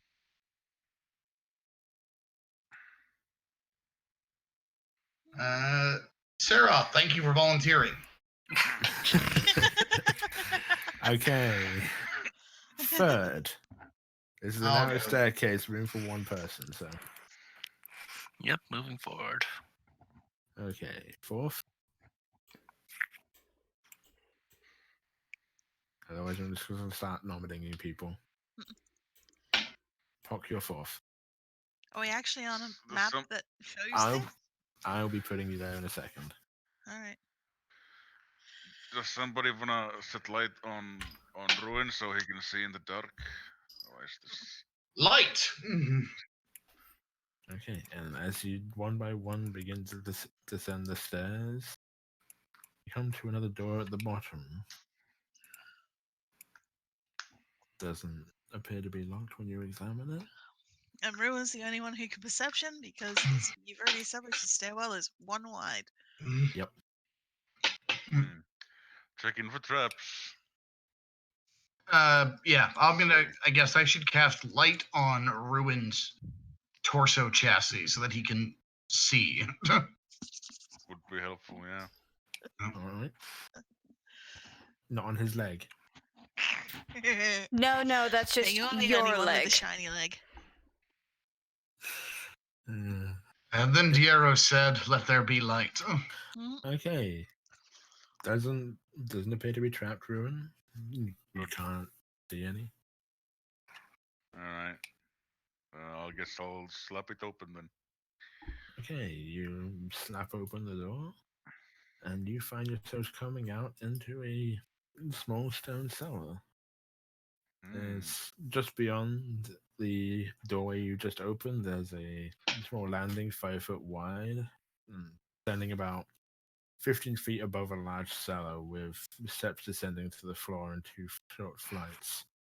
You can see another door standing beneath the stairs on your right to the north. And just ahead of you, at the far end of the chamber, you can see there's a large stone cistern that occupies the western part of the room. And you can see around some of the walls there's kegs and barrels, freestanding along some of the walls. So this hole here is a door. Yes. What's this thing? You can see there at the back of the room there seems to be another door just to the side of the cistern. We can't see.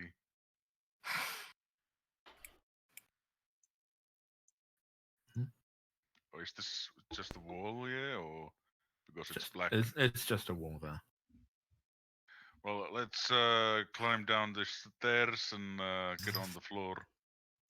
Everybody Get wants their down! dinosaur. Get down! Get And on I the want floor! strong boy. Indeed.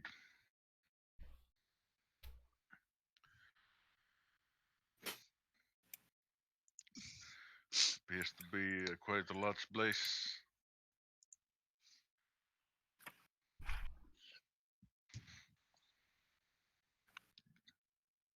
Assuming you guys are following me. What's beyond this door? What's beyond this door? Are you gonna open it?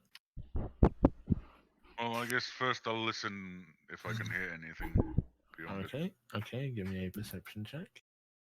Alright. Okay.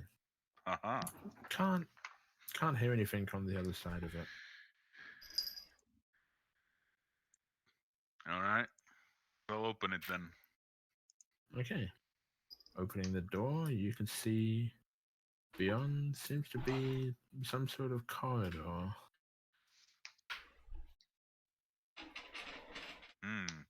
I see. Should we go up there or should we just go through this door?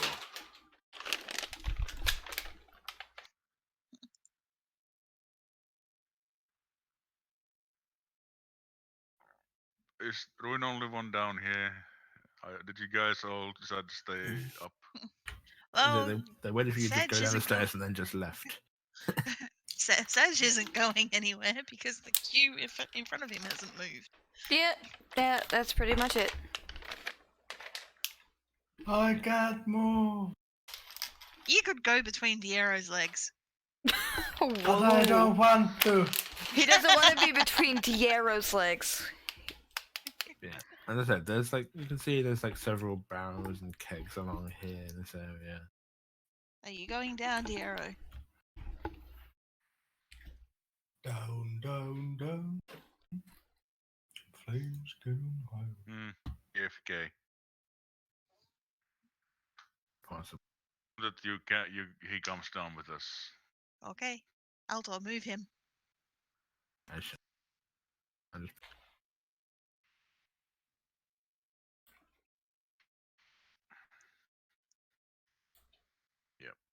Okay. So do we want to bar this door with the rod and then search here? And yes, Sizer dropped out. So Okay. it might be his internet. We'll give him a minute. So yes, where do you want to go? Yeah, his my Steam is offline. my bat does have 60 feet of blind vision, so Ooh. or blind sight. Do you want to send it out to scout? I suppose it would cause less alert in people than most creatures in this dark and damp cellar. Yep. Well, I yeah, mean, I can't actually select it. I will send it out. Scout. Bat to scout. Please move move the bat to scout for us. Let me change controls then. Here you go. You should be able to control the bat. We. So what is the perception of a bat? 11. Okay. Passive perception 11. Okay. Yeah, so that means it has +1 to. It has advantage on here. Okay. It has advantage on perception. I think that gives up. That rely on hearing. Oh, okay. Which makes it a 16 passively on hearing. Okay, so where are you sending your bat to? I guess this way first. Since there seems to be an opening. Well, go ahead and roll a perception for me first for your bat. Because right there seems to be a solid wall.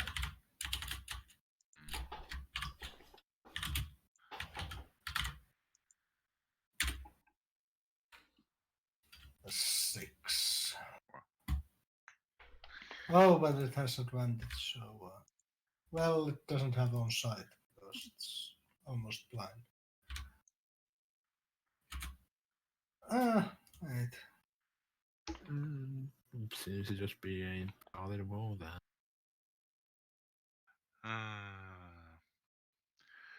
Well, how about you send the bat this way, and while it's out there scouting for us, we search this room very, very thoroughly. Okay. That sounds like a plan.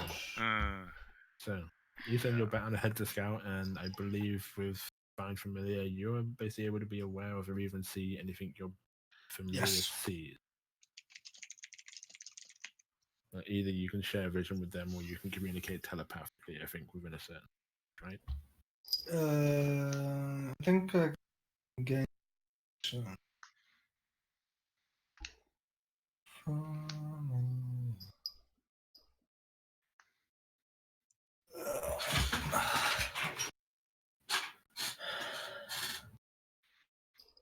Well, while your familiar is within 100 feet of you, you can communicate it with telepathically. Additionally, as an action, you can see through your familiar's eyes and hear what it hears until the start of your next turn.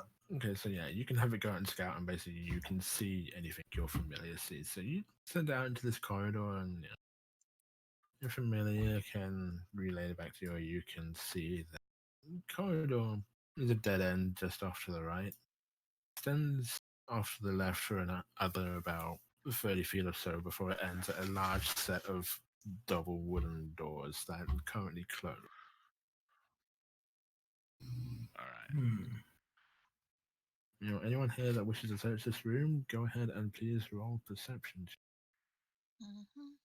This room. You guys want to roll? Oh yeah, there goes. Oh shit! I wasn't meant to have advantage on that, but You I got a rolled a 22 on the as first, the so. first. Yeah. Yeah. Okay, well, Art and Serge looking around. One thing I would say for Serge looking around, inspecting some of the parts of the room.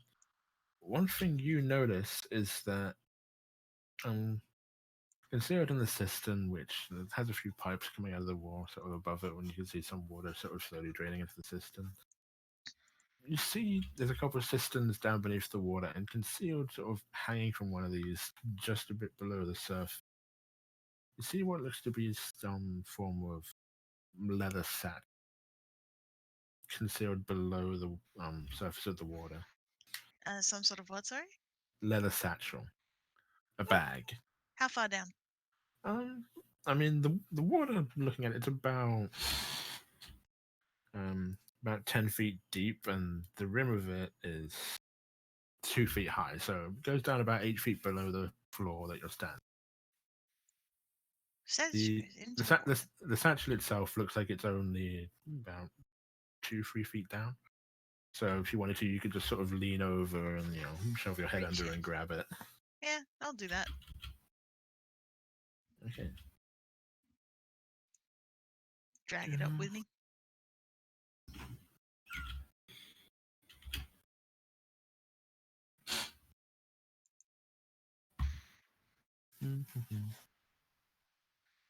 Reach under, you pull the satchel up out of the water, and it seems like a very decent satchel. Looks like it's actually had something applied to the outside of it to actually make it waterproof, so it could be stored under there. If you pop open the satchel, you will find a potion of healing, another potion vial, different to the first, 50 gold, and a clean set of travel attire. Huh. Somebody's secret. There, get the fuck out of here. Someone's bug out bag. Exactly. Do you guys see anything else in the room? Yeah, Sedge is just gonna toss the bag in the middle of the room and let someone else have it. The vial you find. Actually, you look at the potion. The vial itself looks empty. It looks like there's nothing in it, but as you hold up the potion vial, it's definitely got some weight to it, as though there is some liquid in there. It just looks like there's nothing there. Invisibility potion. Could be. Well, it makes sense. Invisible liquid, invisibility. I mean, you've already seen the pattern here. You have a potion where the substance inside of it grows and shrinks, and it makes you bigger if you drink it. Yeah. Oh yeah. You have a potion that looks like it's empty. But it was. You become empty as well. Was a potion of healing, potion of invisibility. That's what we're assuming it is. 50 gold and Yeah. traveler Yeah. clothes. A potion of healing, another potion, which you're assuming is one of invisibility, 50 gold, and a set of not sort of plain, but at the same time sort of nice looking traveling clothes. Yeah. Sort of Easy to blend in. waterproof cloak, and cats. Another thing that Art will notice while sort of looking around is something you sort of feel while sort of traveling around the room and sort of inspecting as Sesh is like leaning over into the cistern and pulling out this bag. You don't sort of actually notice the thing itself, but there's a slight breeze in this in the wrong tool. There's a slight breeze down in this corner of the room from nowhere.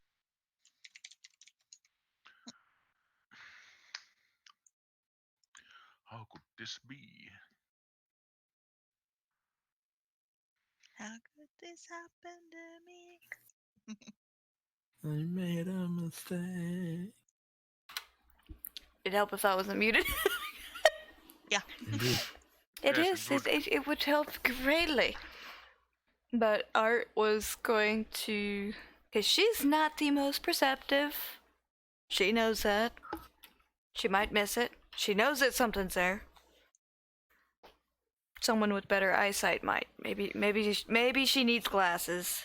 She might be willing to admit she might need corrective lenses. Eventually. But...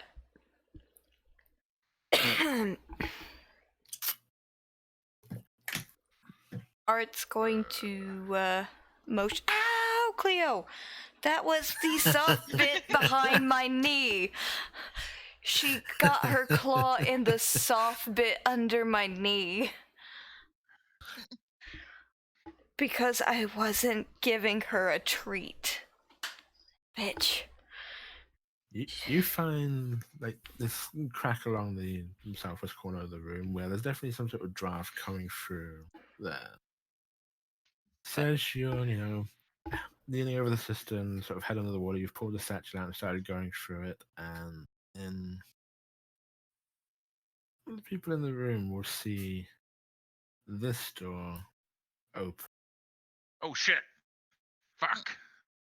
You guys should have had me bar the door. Well, it opens away from you.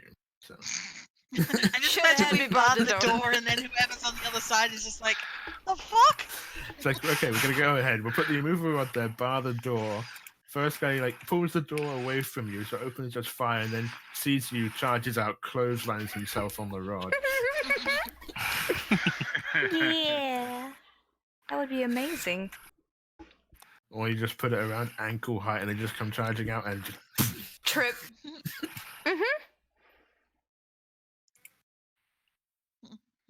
yes, They don't notice. you'll see the door open outward, and you will see several figures in there brandishing weapons. Seems like they might have heard someone splashing around in the cistern outside their room. No idea who Nice. that would be. Hey, I'm in a greatly corner. offended at the thought that that you think I would be splashing around like a fucking soft skin.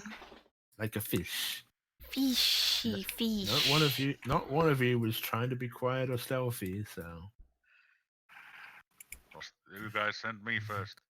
you'll Either way. see several figures in the room brandishing weapons and starting to come out of the room, and I think because unfortunately we've lost Reeve and we're also coming up to time, we're going to end it there.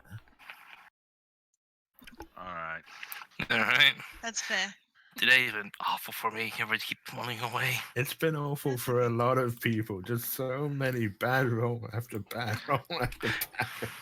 At least I got my luck from last Yeah. week. It didn't concentrate on me this time.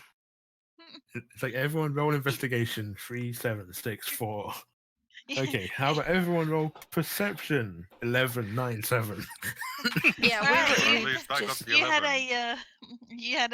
a session, Zeb, where you didn't end up unconscious. That Cleo. the fact that actually achievement at this point is actually getting to tell. He did live. There. Indeed. Yes, thank Just you, Alton. don't claw the soft Thanks for the bits session, of Altar. my knee. Thanks for running. You are welcome. Does Art really have that low health? 27? Yeah. Yes. Yeah, she's got the aside from the wither, she's got on the lower D6 health bars. Ooh, yeah. That's why she steals all the time. Makes Yeah. sense. You hide. I hide. I'm made Yes. of tissue paper. I have one of the I don't lowest know if we will be ACs, doing too. this- I do not know if we will be doing this next week or in 2 weeks, or when Vaughn wants to pick up again with With Warhammer. fantasy, though. That is Yeah, I up can to imagine you. that the not Andy stuff, because I forgot his name because it's been so long now, has basically thrown a wrench into a lot of plans. Some of them, yeah. I still have plans for if he ever comes back. It's just a matter of like when do I work said plans in. We just kind of forgot him at the tavern two cities back. He comes back pissed off that we left him. No, he went on ahead of you, so you have no idea where he is now. Oh, Indeed. I did. Rowan did ask after her. Yep. Well, Nobody but remembered. nobody know. Toblin No. hadn't seen her, so sure. Indeed. Yeah. Ow, ow, ow, ow, ow, ow, ow, ow, ow. Cleo, I love you. Stop. You need She's to do helping. something about the cat. Love and claws. Love and claws in the Yes. soft bits of your leg. Forever. Yes, Maybe thank if you I all for... cast the Flemings. Oh, God. Well, or fireball straight Do into it. that room. Do it. It's like this is an adventure for levels 1 to 5 because you won't have fireball at that point. close enough. Exactly. Yes, thank you all for coming. This was Hope fun. it wasn't the worst thing ever. Next time we will probably be pushing even more hobgoblins off bridges. Well, I'm thinking if they like get here, I'll just toss them into the cistern and see them drown. Hold their heads under the water. God, that is sadistic. What's his alignment again? You wouldn't even have to hold them in; just jump in with them. Well, Just give them a hug and hold them underwater. I was gonna say, what is your alignment on Ruin? No, neutral. Did you say true neutral? Neutral. Yeah, he'd probably drown a motherfucker if you asked him to. Sedge is true neutral. There's a lot of neutrals in this party. No, Rowan is lawful neutral because he's a soldier and understands the need for authority for effective military application. And also the need for smiting people when they're bad. Indeed. Art's chaotic good. We can tell. Mm-hmm. I don't mind killing a motherfucker, but I'm still not gonna, just kill an innocent person. Who It is doesn't sound like chaotic good at all. They kill all the innocent people. They could be bad someday.